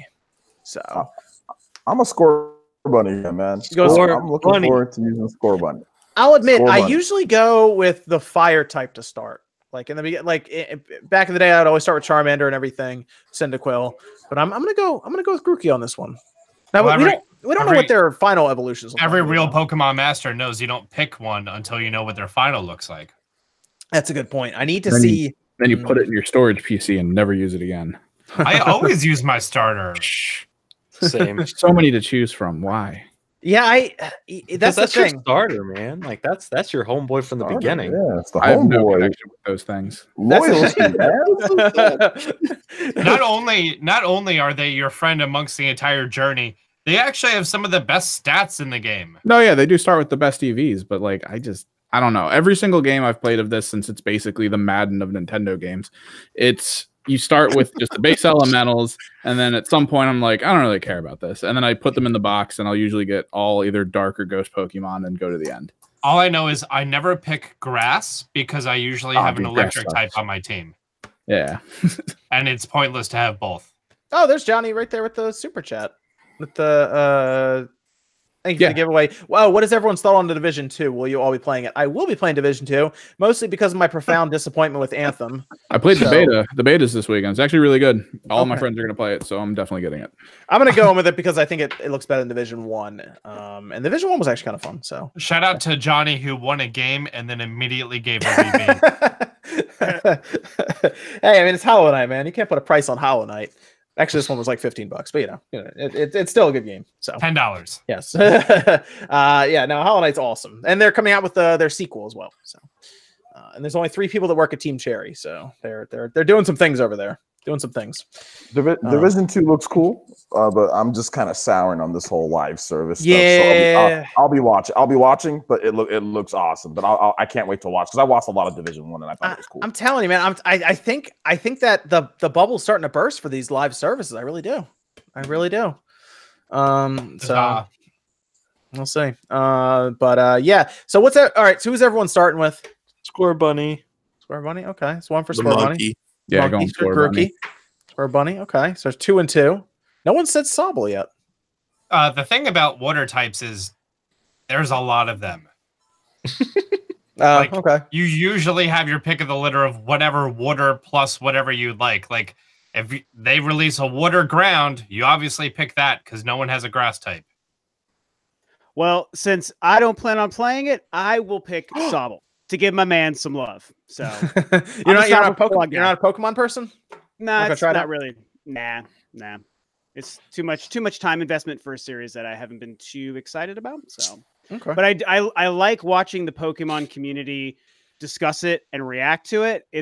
Like it happened with Let's Go, and it's been happening with this one. There's just always like really harsh reactions on both sides sometimes, but it's interesting. And like hearing all you guys talk about it, I'm just kind of soaking it in, So I'll pick Sobble because I guess he needs some love. So there you go. Okay. Yeah. What about Jordan? You said you're doing Score Bunny? Yeah, Score Bunny all the way. I'm always a fire pleb. I always go with fire for my first playthrough. Okay. But I really like. I think I want to start the bat. I think they're all great designs. I like all 3 looks, and I would definitely play as each one of them. But I think Score Bunny is dope. So. Jay, you saw the mock-up of Score Bunny and the Fakeamon? Mm-hmm. Like, Score Bunny is completely mirroring this Fakeamon. Yeah, it's Did you see that? No, what's that? The mock-up of it? No, I didn't see that. Like, there's... I don't know if it was a fan-made game or just the fan site. Mm. I'm trying to find a link to it right now. I know it was on 4chan. Talk about the image, like the full mech looking version. No, I'll find it. You keep going.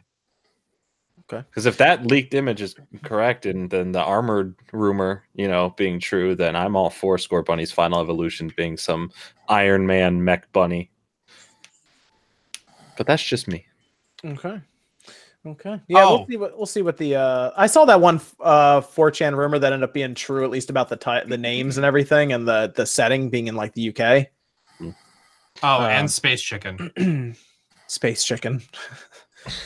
So I guess is everyone here about Rob getting one of the Pokemon games? I know, I'm sure Austin, you'll get both, but I always pick up both as well. I usually get like 3 or 4 copies. Okay. Sure. I'm also trying to figure out. I think I'm gonna go Pokemon Sword. I mean, let's kind of go with Sword as well. Well, you need to see the legendaries. Yeah, we have to see the legendaries. That's the other thing, man. So There's a lot of info. Can I ask, as like the Pokemon newbie here who doesn't really know a lot of this stuff, what I've always been curious, like what the actual difference between the 2 games are. I think I know back in the day when my younger brother was playing it, the idea was this is Game Boy time, but you would get your Game Boy Link cable and like move Pokemon from like red to yellow or whatever. Is that even still part of it nowadays? Or yes, like, except now it's done via Wi-Fi. Well, sure, yeah, but that is still part of it. The moving from like you get your X and then you move it to your Y and that kind of thing. The main difference is there's usually a short list of Pokemon that's only on one and not the other. Gotcha. It's usually the main thing. And so you can like capture. I know this is probably everyone loves Pokemon. I know I'm like the one weirdo who doesn't, but no. So we'll walk you through it. Yeah. Okay. Should we just make this whole podcast just like let's just teach Pokemon? So do you then capture the ones that are not like if you have Shield? Do you capture the ones that are on Sword to get them? Nope. Someone who owns Sword So say, for example, one has Vulpix, one has Growlithe. You know what those are, right? Sure. Great. So if you're playing Sword, who has Vulpix, and Shield has Growlithe, you need to trade one of your Pokemon for a Growlithe because there is no possible way to obtain it in solely your game. So typically what you do is you trade an equivalent version exclusive. So you would trade a Growlithe for a Vulpix. In fact, in my Discord, I have an entire channel dedicated to people who own Let's Go Pikachu who need the Eevee exclusives and Let's Go Eevee who need the Pikachu exclusives. So they'll trade their equivalents. It is cool. It is. I mean, I clearly have nothing against Pokemon. So I think that that's really neat hearing that that's how it works, especially the way you describe it, where if you're going to trade between the two of them, it has to be exclusive to the respective games. You can't have the random Pikachu that's in both versions to trade for an exclusive in the other, it sounds like. So well, you can trade whatever you want, and there are Pokemon that will only evolve after trading. So it is also important to think of it from that approach. Gotcha. Yeah, that's why I never had Alakazam when I was little. Yeah, there are Pokemon that evolve when they are traded. So essentially, if you trade this Pokemon to someone else, it will then evolve, and you don't have that evolution. So you would essentially, in theory, trade for that exact same Pokemon, so they both evolve. Did you ever get gypped off as a kid when you would trade to your friend, and then they would just unlink and be like, "Oh, thanks for the evolution"? And yeah, it happened. I think it happened twice. It was mostly for people that weren't friends, but they were like, you'd see them. That's how I lost friends. Yeah, it wasn't. Yeah, those aren't your friends. If no, that's what's happening to you. Those are not your friends. Real quick. We all experienced 5th grade, or for JU high school. You go. Hey, let me trade you. Let me trade you this Kadabra, and then you trade it right back. And they go, "Oh yeah, sure." And then that was the end of your Kadabra, basically. That's called getting. I'm sorry, but that's called getting punched. At least for me, that's called getting knocked out. But hey, that's just me. OJ is fierce on that playground. Hey man, sometimes you take it, sometimes you get it. Yeah. So, any final thoughts on Pokemon Sword and Shield? I assume we're gonna find out more at E3. That's probably gonna be the big blowout for all the info. And then November release date, we think, for the month. Yeah, most likely mid-November. Yeah, that'll work. Evan, do we have Discord questions before we move into Persona 5? Always. Let's see what we got. Oh, by the way, there was a super chat for Jay asking where they can get the 2D sprite behind you. So that's a picture box, like an electronic picture box from the company Devoom. It's a Pixo, and I just you on the app. There's a bunch of you can make your own things, but there's a bunch of creator generated stuff, and there's a whole bunch of Pokemon. And I just really like that one, and I put it on. Like I have Misty saved on there, a bunch of other different things. I just choose to have that on tonight, so it's something different. Okay. They're working on something big coming up, right? Devoom? They're always working on something. They're always working on some new, bigger product to do more things. They said that to me like 4 or 5 months ago, and it's really cool. They have a little one that's like a TV that looks like it sits on your desk. That one's really nice as well. I have it on my editing computer. Okay, cool. All right, Evan, hit us with the Discord question. Ubisoft Winnipeg just announced a massive expansion. Clearly, they have something big in the pipeline. What do you think they're working on? Wait, which one? Can you say that again? Ubisoft Winnipeg just announced a massive expansion. Clearly, they have something big in the pipeline. What do you think they're working on? Splinter Cell. Mario Rabbids 2. I don't know. Man, it might be Mario Rabbids 2. It's possible. Yo, now I want Splinter Cell. Thanks, man. Everybody wants Splinter Cell. I think Ubisoft is working on it, though. It's fine. It'll be open world. It'll be a live service. Yes, it will. But as long as they have the multiplayer back in the day with like Chaos Theory, where it was spies versus mercenaries, was awesome. Mm-hmm. That was cool. Wait till you see where they take Assassin's Creed in 10 years. Oh, I'd love Rayman to come back. That's what I've been waiting for. Oh, yeah. Another Rayman. I just want to. They need to just, but that has to be their big E3 game. Is Splinter Cell? Could be. It makes sense. It's been maybe Beyond Good and Evil 2. That's another game I'm dying for. It's probably 100 years away, but maybe they show more of that game. The more they talk about it, the more I get kind of disinterested in it. Like it's turned into kind of like a multiplayer live service game now, apparently, and it's like a weird. They're trying to straddle a line between something that's like story and character based, which is what the first game was and why it was so incredible. And they're also trying to straddle the line between kind of like the live service or like an MMO thing where it's like a humongous world, but there's other actual players online within it. and you're supposed to be able to like craft your own character story, but you're also creating a character. But then they changed from their initial plan when they first revealed it now, whatever, 2 years ago, where it was supposed to be a prequel before Jade, the star of the first game, was even born. But suddenly she popped up in the last trailer they showed for the game, which was great. It's like, good, that's what we want is Jade. We want this story and this character, but it doesn't line up with the timeline they first announced. So right. Exactly. It seems like they're kind of changing it based on fan reaction. And I don't know how the online world is going to work, but it doesn't look bad. It just looks different. So I don't know. Yeah, it's a little concerning just how much they're changing. So we'll see. Yeah. We'll see. More E3 maybe. Oh boy. We'll see. Super chat. Guys, there you go. Oh wow! Agent Cueto is actually a sponsor of the channel as well with a $99.99. It's basically $100 donation. That's a lot of money to donate, Agent Cueto. Appreciate it. Let me read this out now. Episode 100. Shout out to YouTube. Sorry about that. Shout out to YouTube for getting some of that money though. I mean, dang. Like good donation, homie. It's the thought that counts, you know. Yes, of course. Episode 100 hype. Thanks for setting up this podcast every Saturday. Love watching game news and thoughts, and for introducing me to other great creators. Onward to episode 200 and beyond. You all are awesome, and the people that aren't here on the podcast at the moment. Hashtag Team Sobble. So there's some Team Sobble love. Hey, Team Sobble love. There thanks, Agent Cueto. The podcast is going to be around for a long time, so we're rolling here. But thanks, Agent Cueto. I really do appreciate that. It's very kind. But yeah, we'll be around for a while. It'll continue to grow, and we'll bring on new people as we go along. And we have a lot of fun here. So it's the Sobble Squad. Sobble Squad. That's the thing that I made up. That's the thing that I made up that hopefully catches on. It's apparently not. Evan, yo. Russian dreams over here. Is this the Player Essence podcast over here? We could tell Evan's on Team Score Bunny with that heat right there. Wow. I might need some burn heal after that. Yeah, I gotta get that burn. That's okay. We've all been there before. It's all good. Yo, can we get a Rayman from Ubisoft this year? Yeah, there's a rumor about a Rayman 3 remaster.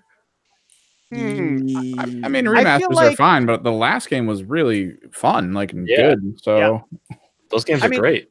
I feel like if they were going to remaster one of the old Rayman games, I mean, 3 was good. Hoodlum Havoc, I think it was, but Rayman 2 was badass. So that would be, I think, a really great game to remaster. Now, wasn't that like pseudo remade, or was it just kind of up-resed for the 3DS? It was just that. It was just made for the 3DS with like the map, on the second screen. Yeah. That was the only real change they did to it. Okay. Imagine Ubisoft pulls like a real sneaky move, and they're like, let's do Mario and Rayman. Sorry, no, Sonic and Rayman. Yeah, Sonic and Rayman. Ooh. That's weird. A fast platformer. Let me go through some more of these super chats before we talk about some Persona. Let me go through, starting with Lycon says, I heard Tosin Abbas. Tosin. Yeah, that's the guitarist from Animals as Leaders. Yeah. Oh, okay. There you go. Okay, very cool. Very cool. Jordan says, this is where he asked Jordan about your the sprite in the background that you explained. Devon Pixo. Then the fool says, guys, so when is Pokemon Snap finally getting remade? Everyone wants that. A lot of people want that game. I should say everyone. A lot of people want that game. I don't know. I feel like that would have been perfect for the Wii U, and they missed their opportunity then. Yeah, I think it's even better for the Switch. 2016. It's called Pokemon Go. Yeah, you could take pictures and go. Yeah, you're right about that. Actually, they could probably just make a Pokemon Snap game and put it on the phone, even with AR stuff and everything, and separate it from Pokemon Go. But there's literally a huge update that just happened that allows you to take whatever Pokemon you currently have and just take pictures of it wherever you want. Oh, like that update just rolled out like a couple weeks ago. Yeah, but it's not the same in terms of the gameplay, though. The on-rails stuff, and you have to get it at a certain moment. It kind of takes away the fun. Yeah, there were those cool parts throughout the level where you had to like there was that level where the waterfall and everything, like kind of in the valley, where you had to basically get Magikarp from one end of the level to the next so he would evolve. Yep. That was an awesome part of that game. Or you had a giant game of Easter eggs. It was all it was. It was great. You had to piss off the electrode at the end of the power plant. Oh yeah, there were so many cool things that you would do in that game, and there was basically a locked amount of time that you had because you're constantly moving. It was really cool. That was the best part, the pressure of like, okay, there's something here, but there's also something there, and you can't look in both places. Like better. Let me go to Leo says Grookey Gang, Wu-Tang. Hey, see, look, a lot of people saying Grookey in here. All right. And then SOH says, is anyone picking up or paying attention to the awesome Metal Gear Solid Armored Core spiritual successor Left Alive dropping Tuesday? I am. I'm going to check it out. I will. That's Tuesday? I'm definitely it's Tuesday. I'm a bit concerned about it, but I'm hoping it's going to be one of those quietly released good games, though. Like, because there's been a lot of disappointment so far this year. Did you see the walkthrough for it, though? A guy actually walked through a mission in it. It was actually really cool. The multiple options he had. It was great. That's what I mean. It's one of those games that's flying under the radar right now. So I'm hoping because it has been hyped up, to the moon, that'll actually be really cool. Just because it's not being hyped. I'm looking forward to it, but I don't know. I'm worrying that I don't think people know about what this is, and if people are even gonna. I don't know what it is. Well, I'll tell you what. Tuesday, I will buy it, and then I will post my my first impressions on Twitter. There you go. Yeah, the series it's from though has always flown under the radar. I just don't think mission. Yeah, I don't think any of the people that work there really care that much about advertising, which is weird. I mean, kind of want to put some budget into that. I mean, yeah, but you got a good game, man. You put it out there and hope that it catches on its own. But well, this is Square Enix, so it's just interesting to see Square Enix just kind of. It seemed like they were marketing it for a while, and then they just said, "Okay, stop." It just seemed like they just stopped. It reminds me of the Quiet Man. Reminds me of that marketing. It looks better than the Quiet Man. Well, yeah, that was because they knew they had a shitty game, so they didn't market it. Oh man, I can see where this Left Alive game though might stumble a bit. It looks like maybe it'll be good in presentation, but playing it, I don't know, because the way that it looks, it seems like it'd be getting more hype than it is. So it seems like they're almost hiding something or not, Maybe. I mean, the controls, we'll never know. I won't know how the controls are going to feel till I play it. But watching as a character goes through like the Metal Gear Solid stealth phases and then hops into a giant mech, starts killing everything. It's like, wow, I really want to play this game. Let me see. Aaron says, new games get revealed. Pokemon community implodes. Games proceed to sell millions. Rinse, repeat. Yeah. Yeah. I mean, Let's Go sold 10 million, and that was one of the most divisive Pokemon games is that the most divisive Pokemon game, Austin? Like where everyone was like either like really clashing over it? I wouldn't say so. Really? Okay. Which one would it be to you? I don't think the Pokemon community talks so much shit, and then the game comes out and everyone buys it. Mm-hmm. I don't like this. Bought it. Yeah, plus this was the first ever actual like RPG style Pokemon game on a home console. So it was huge on Twitch. Like people overlook that. Previously, you needed to get like a specially hacked 2DS or 3DS from Japan that was in limited supply, and then you could stream it via some black magic, which sucks to hook up. But now you have an Elgato, you can capture footage. Yeah, that's true. It'll be a lot easier. Yeah, I think that's the reason that this game got the recognition that it did, and Pokemon in the overworld. Or living in the future. One Up John says, if you were a Pokemon, what type would you be? Dark Fire. Dark Fire. Says the guy with blonde hair. Hey, it used to be dark, and then I had a quarter-life crisis. You gotta be that. Dragon type, man. Those were like the strongest back in the day. Yeah, but now dragons kind of suck. Yeah, but back in back in Red and Blue and Gold and Silver, even those were it right there, man.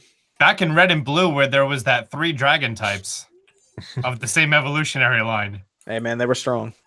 Yeah, they were. L Peanut says, Grookey Gang just got paid, so showing some love. Thanks, L Peanut. And then to finish up for this section of Super Chat, Justin Harris says, only 542 likes. Let's break 1,000 for episode 100. Grookey Gang is catching on. I like how everyone is in love with this grass monkey, but the last time we had a grass monkey, it was like widely panned with Pansage. So. I mean, no one liked any of those. I mean, Pansage, that's fair. and Panpour. That's fair. Should we touch on the Persona 5 rumors real quick? Because I think it's honestly kind of open and shut on this one, to be honest. But yeah, why not? We know Persona 5R is going to get some more information this month. It could be anytime this month, I think, at this point. It could be this week coming up. It could be the following week. But we had Jared Oya on Twitter just say Atlas will release Persona 5 as P5S on Switch, PS4, fall 2019. And then we'll hear more information before May. Big if true. So make a shirt already with that on it. I need to. You really do. So here's the deal. Would anyone actually be surprised if Persona 5? Would anyone really be surprised if Persona 5 launched on the Switch? Seems pretty Can clear I speak cut. on this real quick? Mm-hmm. Dude, there's a whole subset of people that honestly think that Persona is never coming to Nintendo, a mainline Persona. There are people out there, trust me, it is there. So while many of us are probably thinking, okay, yeah, like it's gonna happen, there are, I would probably say, thousands of people who are like, that's not happening. So then Joker was announced. And they'll bring up Persona Q2. They'll bring up any excuse. Like I said, I'm not going to name any sites, but there are plenty of places where this is a thing where, yes, many people would be surprised, shocked, or mad that that Persona 5 would be on the Switch or it's coming to Switch. I mean, like, heck, I talked about it today. I got dislike bombed like before my stream even started. Dislike bomb. So I mean, there are Persona games that have come to the 3DS, right? So it's not impossible for Persona to be on a Nintendo platform. Well, they're not mainline. Yeah, correct me if I'm wrong, but I think Persona games have come to Nintendo platforms in the same way that Kingdom Hearts games have come to Nintendo platforms. Yeah, because they're like Persona Q, right? Or Q. Yeah. It's I don't think people should be that surprised if it shows up. The Switch is becoming the dominant system in Japan at this point, and I think Atlas sees that. They don't have a Vita to put their stuff on anymore. Yeah, it's money, literally money on the table for them. Yeah, and I don't know if Sony and Atlas ever had a deal back in the day with Persona or anything. I'm not sure if that ever happened or if that was a thing. Maybe somebody can correct me on that if that was a thing. But I wouldn't be surprised. Nate, would you be surprised if Persona showed up on the Switch at this point? No. Yeah, I mean, there you go. At this point, I would expect Persona 5 to show up on the Switch. It doesn't mean that necessarily that PS4 may not have a Persona 5 that has its own exclusive content that the Switch version will not have. Right. I mean, I think that would be the bigger question at this point is, has Sony secured some sort of content for the PlayStation version that the Switch won't get? That'd be my bigger question at this point. That makes sense. I mean, you don't think it'd be the other way around like Dragon Quest is? No, where the Switch has the content. Okay. No, I think Sony still wants Persona mainline games to be associated to PlayStation systems. And I think they'll do whatever they have to make sure that continues moving forward. Okay. That makes sense. But they want to have something on the Switch, it seems, too. Yeah, they want something for that handheld market. Right. Kind of like, I guess they kind of have like Persona 4, on the Vita. I mean, it's still Persona 4, but there's some differences. I remember when Persona 3 came out on the PSP, it wasn't that similar. I remember. Maybe they'll move some stuff around, but I wouldn't be surprised if Persona. I guess some people. I wouldn't be surprised if Persona 5 showed up. I'll just say that. Apparently, this person saying who's been fairly reliable in the past about these kind of things that it'd be out by the end of this year. Which I think whatever Persona 5R is, maybe that's because they're saying Persona 5S. What's Persona 5R then? What would I don't know what that would be then. So, but we'll have to wait for more information. It wasn't as big of a deal because I don't think it's as surprising to a lot of people. Although OJ, you're saying there is a subsection of people that would be surprised. So absolutely, they'd be surprised or upset. Okay, surprised or mad. Let's do another giveaway before we talk a bit about Capcom because that'll go over well. Let me refresh this and grab the current participants here, and we'll do a giveaway on that. Evan, did you get a hold of the last two people as well? Sort of. I mean, they've said things. I'm just waiting for them to give me their emails. Gotcha. 1, 2, and there we go. We have 2 different games left. We have Okami and Celeste, and the person that came up with the random picker generator thing is Juan Lima. Juan Lima. Come on down. Yep. You won either. You can pick between either Celeste or Okami HD. Still a great selection. Yes. Yeah. You can't go wrong with either of these. One of these was an indie game that was nominated for Game of the Year last year. So yeah. There you go. Cannot go wrong. And then Okami HD. I mean, come on. Everybody should play Okami at least once, right? Classic game. Yeah. Yeah. Gotta play Okami.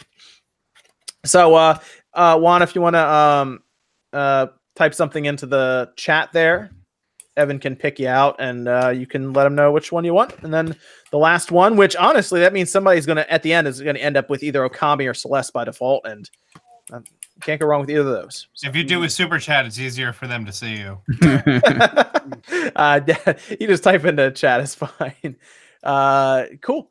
All right, so we got that taken care of then. Evan will get you... Looks like Celeste. Celeste? All right, we're going with Celeste. Let me type that up here on my end, The so I have last that. winner will get Okami. That's still a good selection. You can't go wrong with Okami, man. Yeah, they were all 4 really good games. Can't go wrong with Okami. You did good, John. You picked out some good ones. I picked the good ones. WWE 2K18 was right there. Oh, but I bypassed it and grabbed one of these, so don't worry. Okami was almost WWE 2K18. Big if true. Oh man. They never patched that either, Sean. That was it. They just left it. Yeah, bastards. I installed it the other day to test out an SD card, and I was like, they really never did anything else with this. Wow. Okay. No. Okay, so let's go through Capcom's pricing scheme, which is interesting because I think Nate actually has a different perspective on this, which will be interesting to hear about. Sean, Sean, you talked about this as well. Capcom's releasing Resident Evil 4, 0, and then Resident Evil HD. There is an Origins collection that's going to have 0 on the cartridge and HD as a download. It's going to be $60, and it's going to come technically with just Resident Evil 0 on the cartridge. Resident Evil 4 is going to be $30 on its own. So basically each game is $30, whereas on other platforms, they're basically $20. Yes. So yes. So it's dumb. The thing of it is, if you want to do the whole SD card or the cart size shit, whatever, that's one thing. But when you're talking about the digital only Resident Evil 4 being $10 more than it was on other platforms, fuck off. Like there's no rhyme or reason for that. Mm-hmm. Nate, what was your thought on this? I think you talked to me a little bit about it.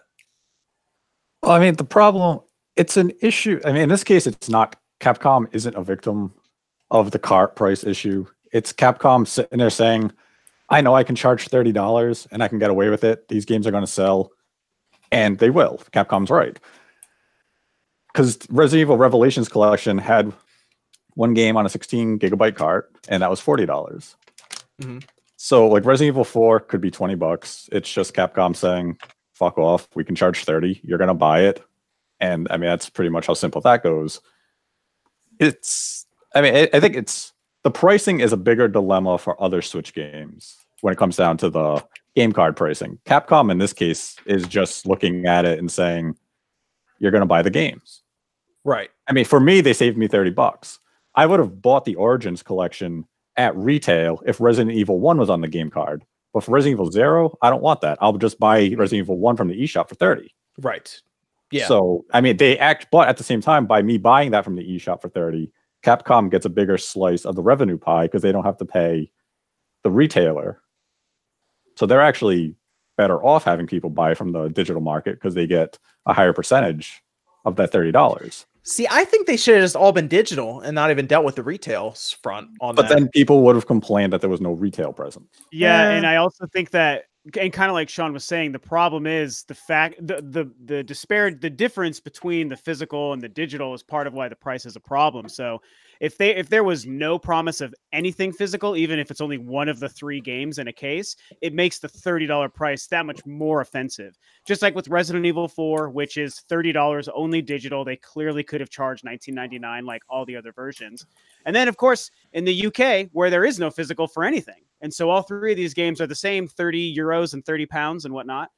For all 3 games, only digital. And so kind of like you guys are saying, if there is no Switch tax for the actual price of the cartridge and the size of the cartridge, then there's no need for the additional $10. And I think, Sean, that's kind of what you were saying. Like, if there was the larger cartridge, at least we understand where the extra price is coming from. Like, we get the business of it costs more to manufacture the 32 gig or whatever one they need, so they're passing that down to the consumer. But 2 of the 3 games are digital only. And so to me, that's where the sting really comes from. And I think, I mean, honestly, like, the conversation is pretty big. People seem pretty much across the board pissed. So yeah, a lot of people will buy these games, but I also think a pretty sizable portion of people won't buy them, whereas they would have if they were $20 or $40 for Origins. So it'll be interesting to see. I mean, like, see, that's like, let's say they price them at $20 a piece on the eShop, which would have been more than fair, and $40 for the retail. Would people then be saying, well, why isn't Resident Evil 1 also on a game card like Resident Evil 0? Why isn't Resident Evil 4 getting a retail release? Because $20, like Resident Evil 4, if it's on a 16 gigabyte game card, they couldn't bring that to retail for $20. It wouldn't be feasible. But the amount of money they would have made on that would have been a few bucks. So that wouldn't even have been an option. At the same time, they can't use a 32 gigabyte card for Resident Evil 1 and 0 on a single card because that costs about $25 just to use a single 32 gigabyte game card. So now if you release that at $40, their profit margins are going to come down to like $10 after all the other fees. So it's just, I mean, Capcom screwed themselves by almost bringing it to retail because there's no reason for the collection to be $60. But people would have gotten mad that it was just digital only releases because they said, oh, the PS4 and the Xbox One have them. Yeah, but it's easier to get over a digital only release than it is to. People are mad about Phoenix Wright. Well, yeah, I mean, $30. It's digital only. It's $10 a game. Yeah, they'd have to charge more for that one. I don't know how much that size of that game is, though. I mean, I remember just a few years ago, people would say, "Oh, if you don't want to bring it to retail, then make it on the digital store," and people were fine with it. Now it's like, you know, it's evil for the company to just do a digital only release. Yeah, I think context matters because you make a good point, and I definitely think that Capcom was kind of like damned if they did and damned if they didn't. Because if they would have done the $40 version and the $20 individual, I think you're right. Some people would have the same complaints.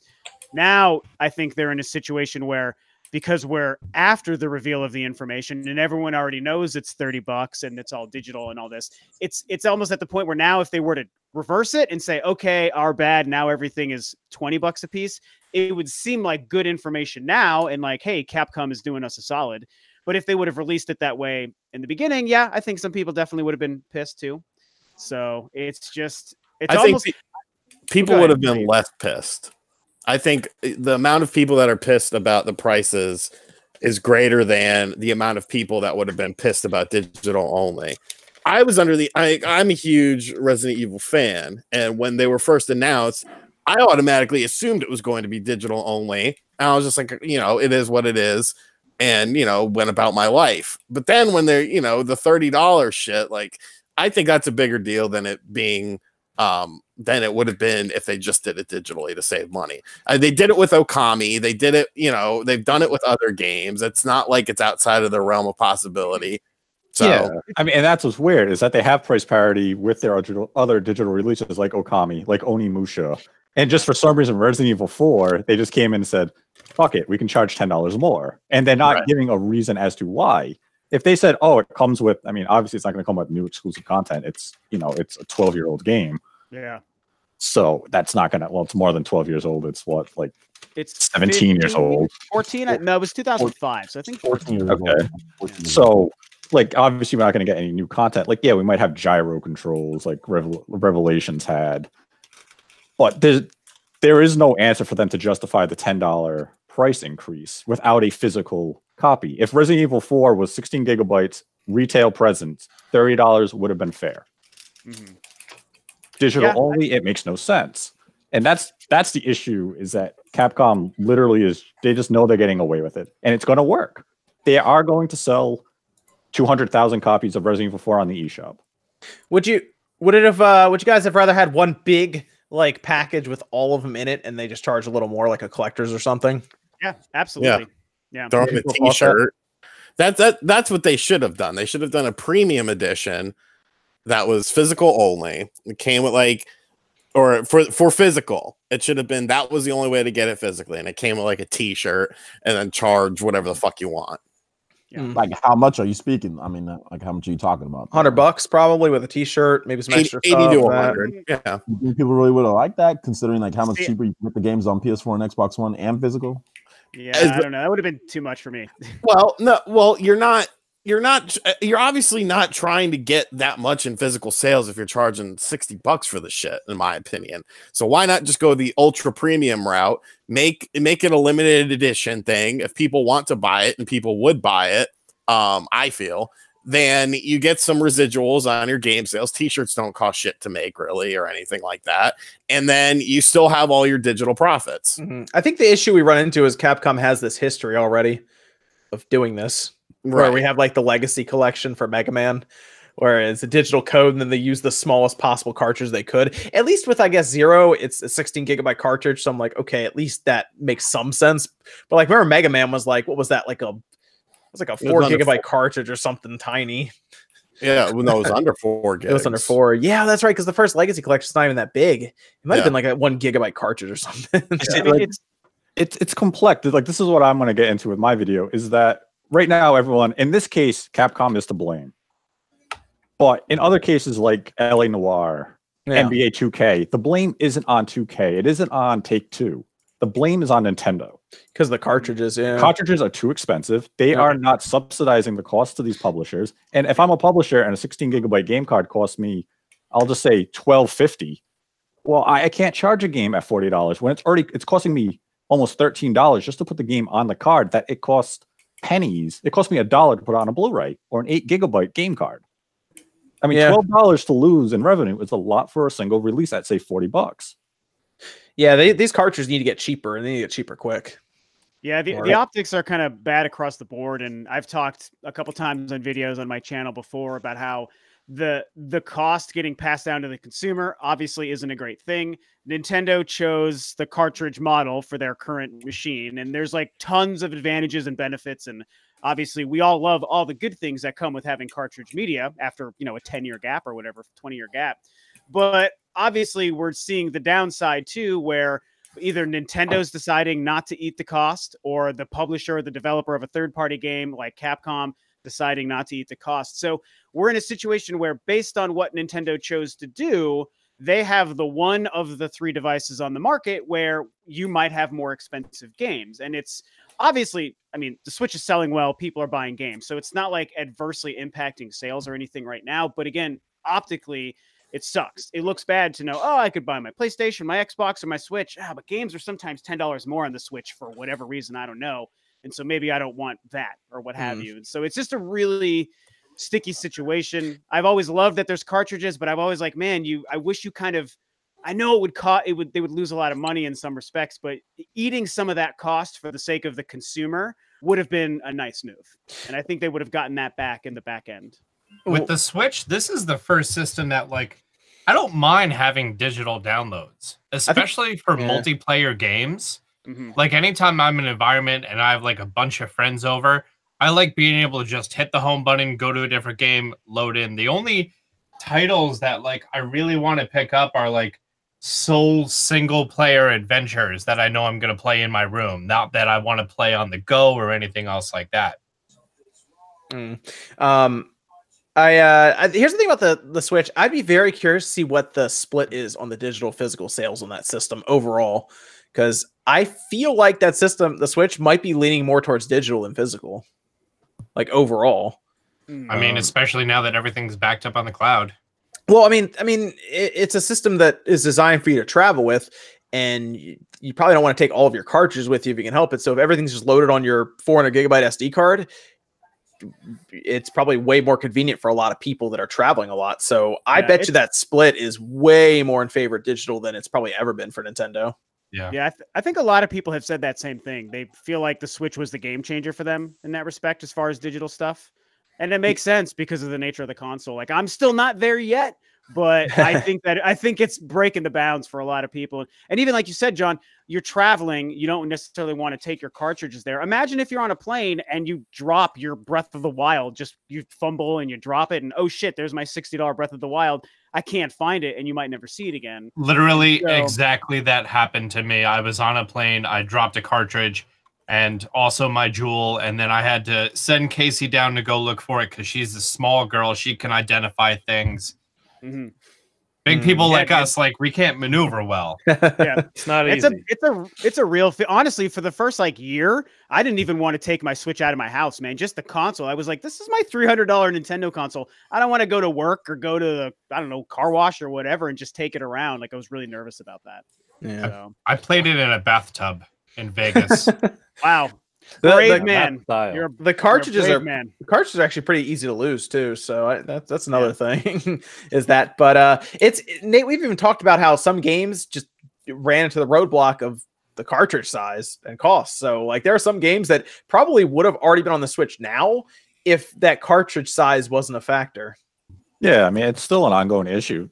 Like no game outside of Dragon Quest Heroes 1 and 2, a launch game for Switch in Japan, has used a 32 gigabyte game card. That game was $80. Yeah, and Western publishers aren't right now. They're not even allowed to use a 32 gigabyte game card. It's not available to them. Yeah, some of the games that have been floated around out there would definitely run into that issue. If you look at game sizes of some of these on other platforms, it's like, man, how would they even do that? Is there any official word on what's going on with Final Fantasy X 10-2 remastered? Yeah, it's going to be 10's going to be on the cart, 10-2 is going to be digital unless you import it from Asia, in which case they'll both be on the cart. I don't think anyone's going to be mad at 10-2 being download only. Yeah, that's how it was with the Vita. When I bought it on the Vita, 10 was on the cart and I had to download 10-2. I mean, I have it for PS4. I just never played 10-2. That's okay. No, I mean, I did play 10-2 on the PS2 when it came out. I think I own it. Well, you had to, because to get the 100% completion, like to see the good ending at the end, you had to do 100% on it, and that was really annoying. Nowadays, I would have just looked it up on YouTube rather than go through that game so many times. Yeah. Also, not to change the subject too much, RGT85, did you hear the new single by Soulja Boy?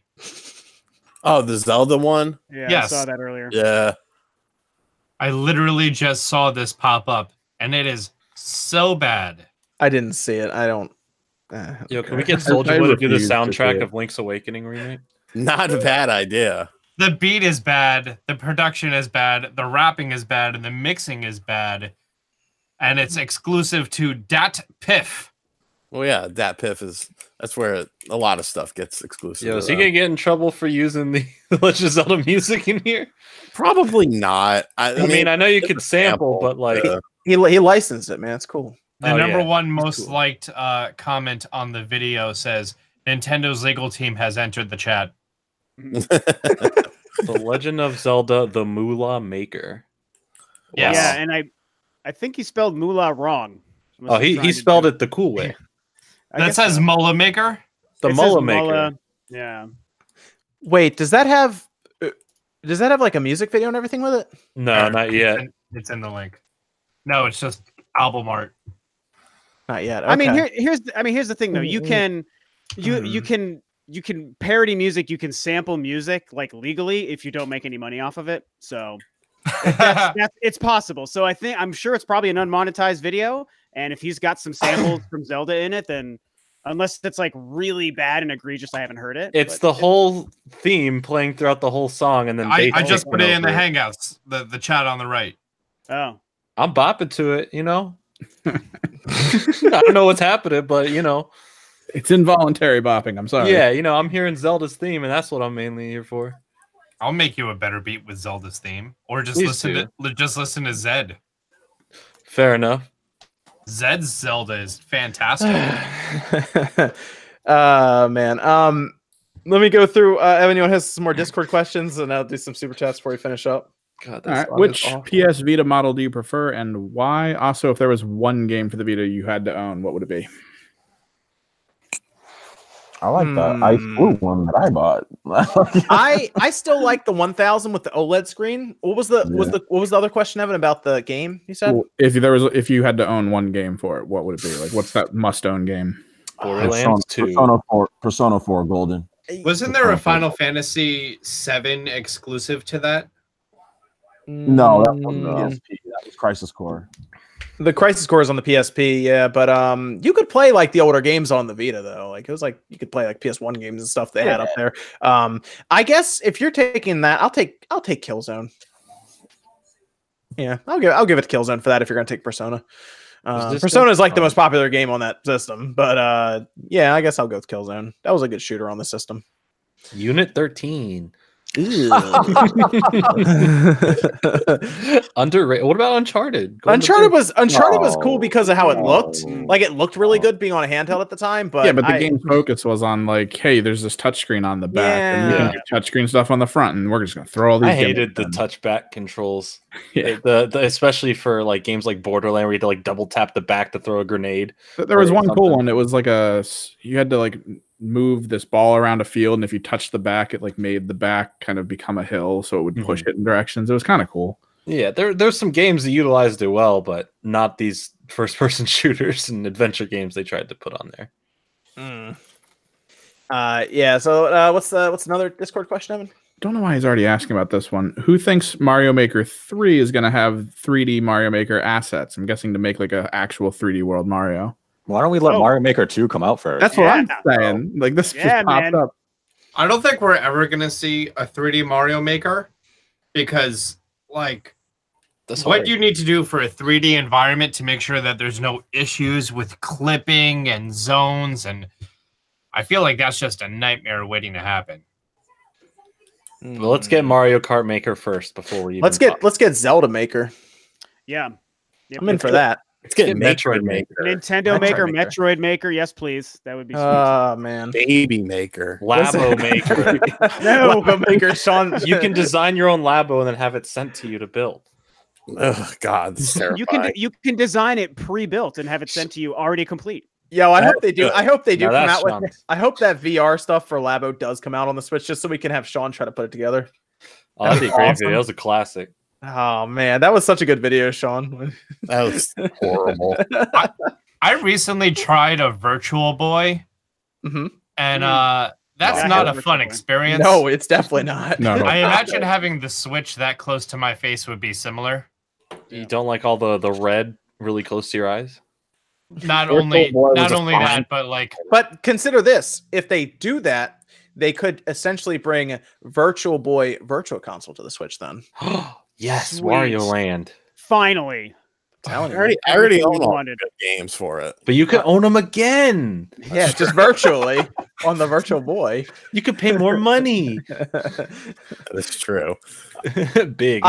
Dude, you know a lot of people say that before they bought those Virtual Virtual Console games like 4 times on like the Wii. I already own these. I'm gonna buy it anyway.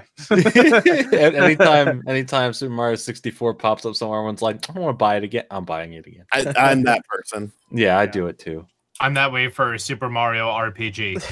That's fair. And this is why Capcom charges $30 for Resident Evil 4. Because where's the problem? Buy it again. Let me go through some of the super chats. Twist says, "Does RT85 always drink milk out of the jug?" It's water. I'm also drinking water out of a jug because cleanse life. Okay. Yeah, I'm also drinking coffee out of a cat mug. Amy says, "Think Square will ever resurrect Chrono Trigger?" No. I want to say yes, but it's Square, so probably not. That seems like the easiest thing ever to sell. I feel like what was the last thing they did? The 3D or DS? Was it? I think the DS port of it, right? The computer version? And they broke the computer version. That one was bad. The DS one is the one to get. The DS one's the best one, yeah. Yeah, the DS one, yeah. Yeah, the one on the PlayStation 1 has some of the worst loading times I've ever seen. But yeah, the DS one is by far the best one to get. I would like to see them do that. I don't know if they'd. Would you want them to do it in like how they did the Secret of Mana thing that they did recently? Like do those kind of 3D visuals, or do you want them to do a straight up Final Fantasy VII remake style on Chrono Trigger? Because if you're going to do Chrono Trigger, you better go big. Why not a sequel? Why not Legend of Zelda: Link's Awakening style? Yeah, I don't necessarily think you had to go all Final Fantasy VII with it. Okay. It's not. I mean, let's be honest. You know, if more people, the casual people, probably are more familiar with Final Fantasy VII than they are something like Chrono Trigger. Yeah. So I don't necessarily think it would be worth the amount of money it would take to make it. What about Octopath style? That's what they need Final Fantasy VI to be in. Or 7. No, Can they do that? not 7. Can they do Final Fantasy VI like that? That'd be ridiculous. I'd buy that day one. Let's do Can that. they do it? RGT, aren't you the one who's no? Someone said no. Scott the Waz. He said, "What if you took Super Mario RPG and put that in the style of Octopath?" Then everyone would buy it. Yeah, that's a surefire Everyone sale would right buy it. Super Mario Yeah. RPG 2 has to happen.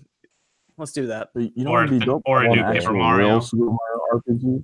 What's that? Super Mario RPG would be dope if they actually made like a real like high quality Super Mario RPG too. I mean, like I understand what everybody's saying with these like Octopath stuff, like, but I don't want a bunch of Octopath clones. I'll be honest, man. I've said this a bunch of times. HD 2D engine, man. They or HD 2D. They trademarked. It would just be nice if they actually treated them like how they were treated back then. Back when Chrono Trigger came out, it was a high end game. It was not a let's just make it this side thing, this sprite based thing. It was actually like a high end game. So Yeah, if they got the same respect that would.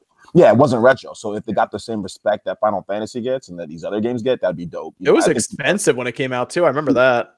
Yeah, I mean, but people don't realize that. Everyone say, "Oh, we'll just make it this little side thing," and I'm like, wait a minute, that's not what it was. That's not what Chrono Trigger was. When Let's go big. Let's go big with Chrono Trigger. Yeah.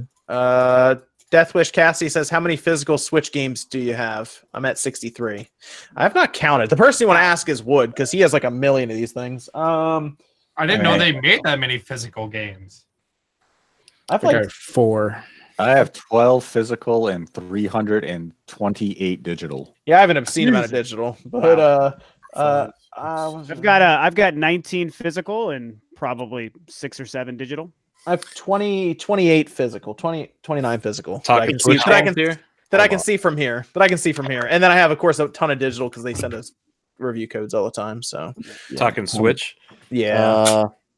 Maybe like 15 physical, and I have like 4 to 5 digital, maybe. I have 17 physical. Unless I'm counting these 3, then it's 20. Those are cheating. Empty boxes. But there's a game. There's a game inside of all of them. A really quality game that I would never want to lose. 1-2 Switch. Oh, dude, you got to get who you call it made some awesome box art. He sent me let me see, where is it? Brett. Sean, did you see the ones? Sean, did you see the ones that Brett made up?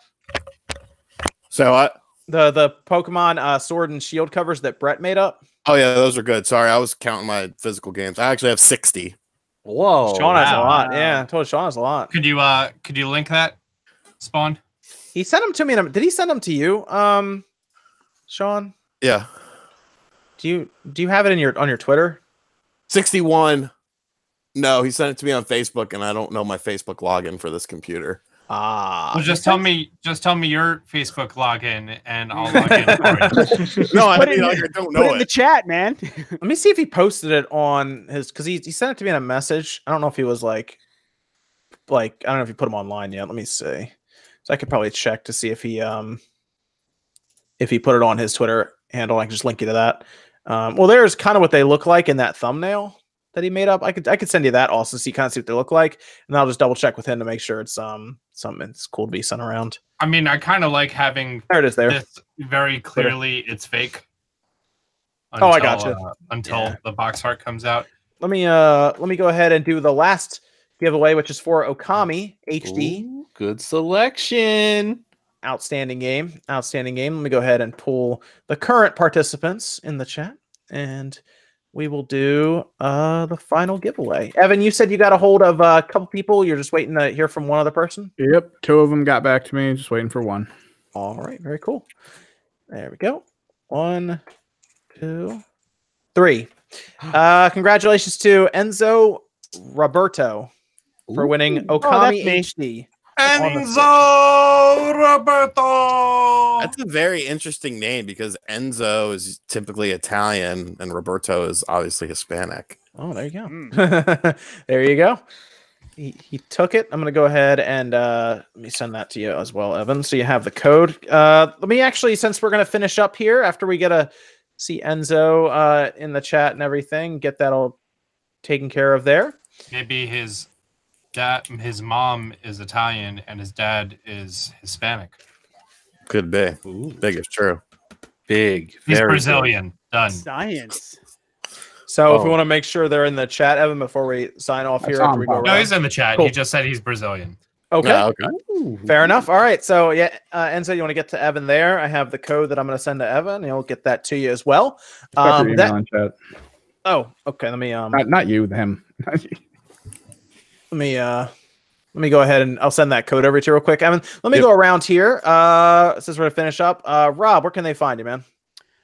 You can find me at Rule of 2 Review on YouTube and on Twitter. It's Rule of the number 2 Review. And I'll just say, at the end of this podcast, I think I might have convinced myself. I kind of already committed, which might be a huge mistake. Yes. I might just pick up. Yes. I might just pick up Pokemon. And Yes. do the Team Sobble Squad hype squad for the whole thing. So just maybe I might have convinced myself because I put it in the damn chat and I feel like I have to deliver. So maybe it'll be my first Pokemon at the end of the year. Maybe You just earned a Twitter follow. sweet. I shall Where's return. my in, Twitter follow? I shall return in kind. I'm waiting until you go around so shit. I get your channel name and then I can. All right, that was well done because it actually popped up right as you said that. That was hilarious. Real quick though, before if we're doing the sign-offs, we do have 4 other questions. All right, yeah, let's go through them. We'll get through them. Let's go. Are they Sobble questions? No. At this Sobble expert. At this point, are we not expecting DLC for Mario Odyssey and more of just a follow-up game, like a complete sequel? I mean, yeah, it seems like it. We never got DLC for Odyssey. Yeah, I know. It's like it's weird they didn't do anything with it either because it's like such a popular game on the Switch. Especially with that misleading interview with the president talking about them being evergreen titles that they don't have DLC for that they could totally make DLC for. Yeah, I mean it's obviously ripe for the picking. Everyone says just make a new kingdom. Like one new kingdom for $10 would be totally legit. Do we have someone we can like Bowser's Kingdom? Sure. Jesus Christ. Who's going to read that comment? I can read it. What if am I you want. missing? Sean, you've been naughty. I'm going to spank you. Thanks, Mom. And it's by Sean's mom. Fucking weirdos. Oh man. Welcome to Spank Wave. Right? Ooh. Oh, do we have someone we can raid? Any ideas? That sounds like a dirty website for Yeah, adult that's videos. Yeah, that's on a different hosting site. Hosting. I just got us THQ's next demonetized. AMA. Does anybody have anyone you want to raid? We can drop in there as we go through here as well. Yeah, I don't know about Odyssey. It's weird. I thought they would have done it, but nothing. And it's been a while, so I guess they're just working on the next Mario game, and I guess that's that. Mario 4D Land. Mm-hmm. What's the next one, Evan? Anyone see Lego the Lego Movie 2? What's thoughts on that? That's a thing. I Yeah, did it not. is. At a time. They made a game for it too. The entire Lego movie, the first one, was an ad, a pre-roll ad on YouTube at one point. Was It's it just- really? It's just the entire movie. Yeah, that's a good ad. It's a good movie. Yeah, it's a really good movie. Yeah. No, I didn't see the second one at all or anything. No, I didn't know that the second one released. A couple Yeah. weeks ago. I did as a not. follow up. Are there any IPs that you would like to see Legoified in games? Pokemon. Mm, Tired of Lego games. IPs. Yeah, the problem with Lego games is they feel very much the same. Like, Yeah. I think I like do the much Lego. with them. I like the Lego Star Wars stuff, and then I kind of moved on after that. To be honest. I know Sean has his own video game. I'd like to see that in Lego. Not bad. I wouldn't be We'll mad. get that to happen. What's the next one, Evan? Final one. Do you think the C3 Nintendo should probably focus on Mario Maker 2 since it's going to be releasing around that time? Do like a level contest or some kind of, I guess, almost like the Wizard movie style tournament with like some good levels. I think they'll do the Nintendo World Championship idea that they did a couple years ago with Mario Maker and probably have 4 stages created by the dev team and have a competition that way. But it shouldn't be a primary focus of their E3 show. I mean, the game's going to come out probably like 2 weeks after E3. No, I feel like they're going to be focusing on Animal Crossing, Sword and Shield a little bit more than the other two, where it's probably going to be just a little bit before Link's Awakening is released. So we're going to be seeing some stuff about that, but not too much focus because that's not a system seller. And yeah, I guess a little Mario Maker. That's I feel like Mario Maker. Too. Fire Emblem comes out in July, so they can spend time on that. Oh, you got hey Jay. Oh, is Jay streaming? Yeah. Oh, there you go, guys. Yeah, go say hi to Jay. He's playing. What's he playing? Ape Out. Oh, he's playing Ape Out. There you go. All right, showing some indie love there. There you go. Yeah, go say hi. Yeah, hit the like button for him and everything. Say hi to him. Spawn, you are trying to leave. You are already setting up the raid. Yeah, dude, we haven't even done the goodbyes and finished the questions yet. Everyone say goodbye and get out of here. Bye. Have a good night. You ain't got to go home. Well, I think you're already all home anyways. Well, let me go. Austin, where can they find you, man? I'm here on YouTube. I do Nintendo content, mostly Zelda and Pokemon. Really? Smash, things like that. I constantly update this. This is my little shrine of Nintendo gaming. And I love you all. Okay. What about Nate? Where can they find you, man? No homo. They can find me. What the hell is that sound? Sounds like a baby. Someone's squeaking something. It's my nephew, and he's getting crazy right now. So Yeah. It's all good. It's all good. Oh, here's the squeaking thing. I'm like, it sounds like He said being he'd like killed. He said you'd be done by 8. That's what he said. I told him I'd be done by 8. He's like, bro, I got you, man. It's OJ, like, it's 8 o'clock, OJ. let's do OJ's outro. OJ, where can they find you, man? I'm sorry, guys. My nephew trying to get on the podcast, bro. He's gonna be a gamer later. Don't worry. It's famous. Yeah, they can find me on Player Essence. You can find me right here on YouTube and also on Twitter. I cover Nintendo gaming, Switch, RPG, action games, and I do tons of live streams, live Q&As, and all that stuff. So come hang out on the channel. We do cool giveaways, Smash Brothers tournaments, play viewers, all that cool stuff. So yeah, check it out. Oh, yeah, the Yell Kazoo is doing a charity stream as well. There's actually a video up on her channel as well. So if you check that out to get all the info there and everything. But yeah, go support that. I don't know if she's live right now. Not for that stream, I don't think. No, she has a video up explaining it, so everyone should go check that out for the charity and everything that's happening. And let me go to Nate. Where can they find you, man? I cut you off so OJ could. Yeah, she's live. Okay, there you go. She is so live. if we have a link to her channel, we can drop that in as well into the chat. Nate, where can they find you, man? You can find me on Twitter at DirectFeedGames. Link to my YouTube channel from there. On YouTube, I post comparison videos of Switch games for handheld and docked mode, direct feed footage of indie games, Nintendo games, PS4, Xbox One, and I do once a week discussion video of some topic that catches my interest at random. Yes, you're gonna do more of those, right? Because your last one where you broke the internet for a few days went really well. Yeah, I don't know if I consider that a discussion video though. Yeah, but I mean, I'm sure you'll have another one of those pop up where you're like, let's break the news. I like how John's trying to just coax it out of you. Like, you can just do that once a week. It's cool, man. I'm pretty sure that video is why Nintendo rejected me. So, I mean, it's a price. Yeah. Maybe you look too much like Nathan Drake, dude. They couldn't bring you in. Yeah, like this is Sony guy. He's the enemy. That's true. That's true. RGT85. Where can they find you? You can find me in the bathroom and then outside smoking a cigarette. I got to pee and smoke. You can also find me on my subpar channel where I make videos. I did a video where I bought video games. I got a box of retro game treasure, and then I showed you guys Pogs that I got, and I got some OJ Simpson Pogs. So you should check that out. Yeah, and Sean made a cameo on the channel today. Actually, I did. He was there. He was there. He couldn't even believe he was in the video. Go back and watch it. Is this currently his cameo? He makes good videos. No, there's a video today where I got the GameStop stuff. Retro expense stuff. He was in it. He was in it. I was. He make good videos. Yeah. Was that the one with your sneaky sponsor segue? Yeah, man. You see my comment on your video? Yeah, it's that Linus Tech Tip segue there. Linus level segue. Completely stole it from Wood. And then Jordan, where can they find you, man? Well, you guys can find me on my channel, Jordan Fringe, here on YouTube, doing a lot of Pokemon and Nintendo content, some documentary stuff coming up, more like thought out creative stuff that I'm trying to work on, less kind of like hitting on the news, even though I'm going to do like one news show a week is what I'm planning on, called The Fringe Binge. I think it's a good title. Okay. It rhymes. and it rhymes, so it has to be good. Exactly. And you can find me on Twitter at JordanFringe94. You can keep up to date with my ranting and bitching. Okay. Jordan, I have one problem.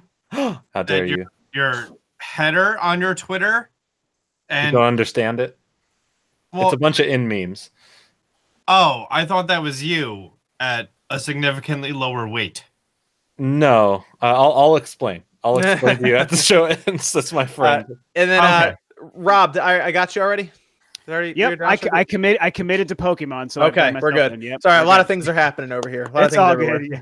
It's all good. And then Evan, you're on Twitter, right? Yeah, just Kimrick's Project at Twitter. I announce things I'm doing, show stuff off. Might show the shirt before it's done. Yeah, you posted an early shot of your thoughts on the shirt, so you want to keep up to date on that pretty sweet SpawnCast limited edition shirt. That'll be going up. You want to keep an eye on his Twitter. It sounds like it's gonna be really awesome. So, cool. It's gonna do it here for episode 100, which means in 4 weeks we'll have been doing this for 2 years then, and we have to start the counter over to get to episode 200. So, here we go. Cool. All right. Thanks everyone for joining us, and we'll see you same time next Saturday night.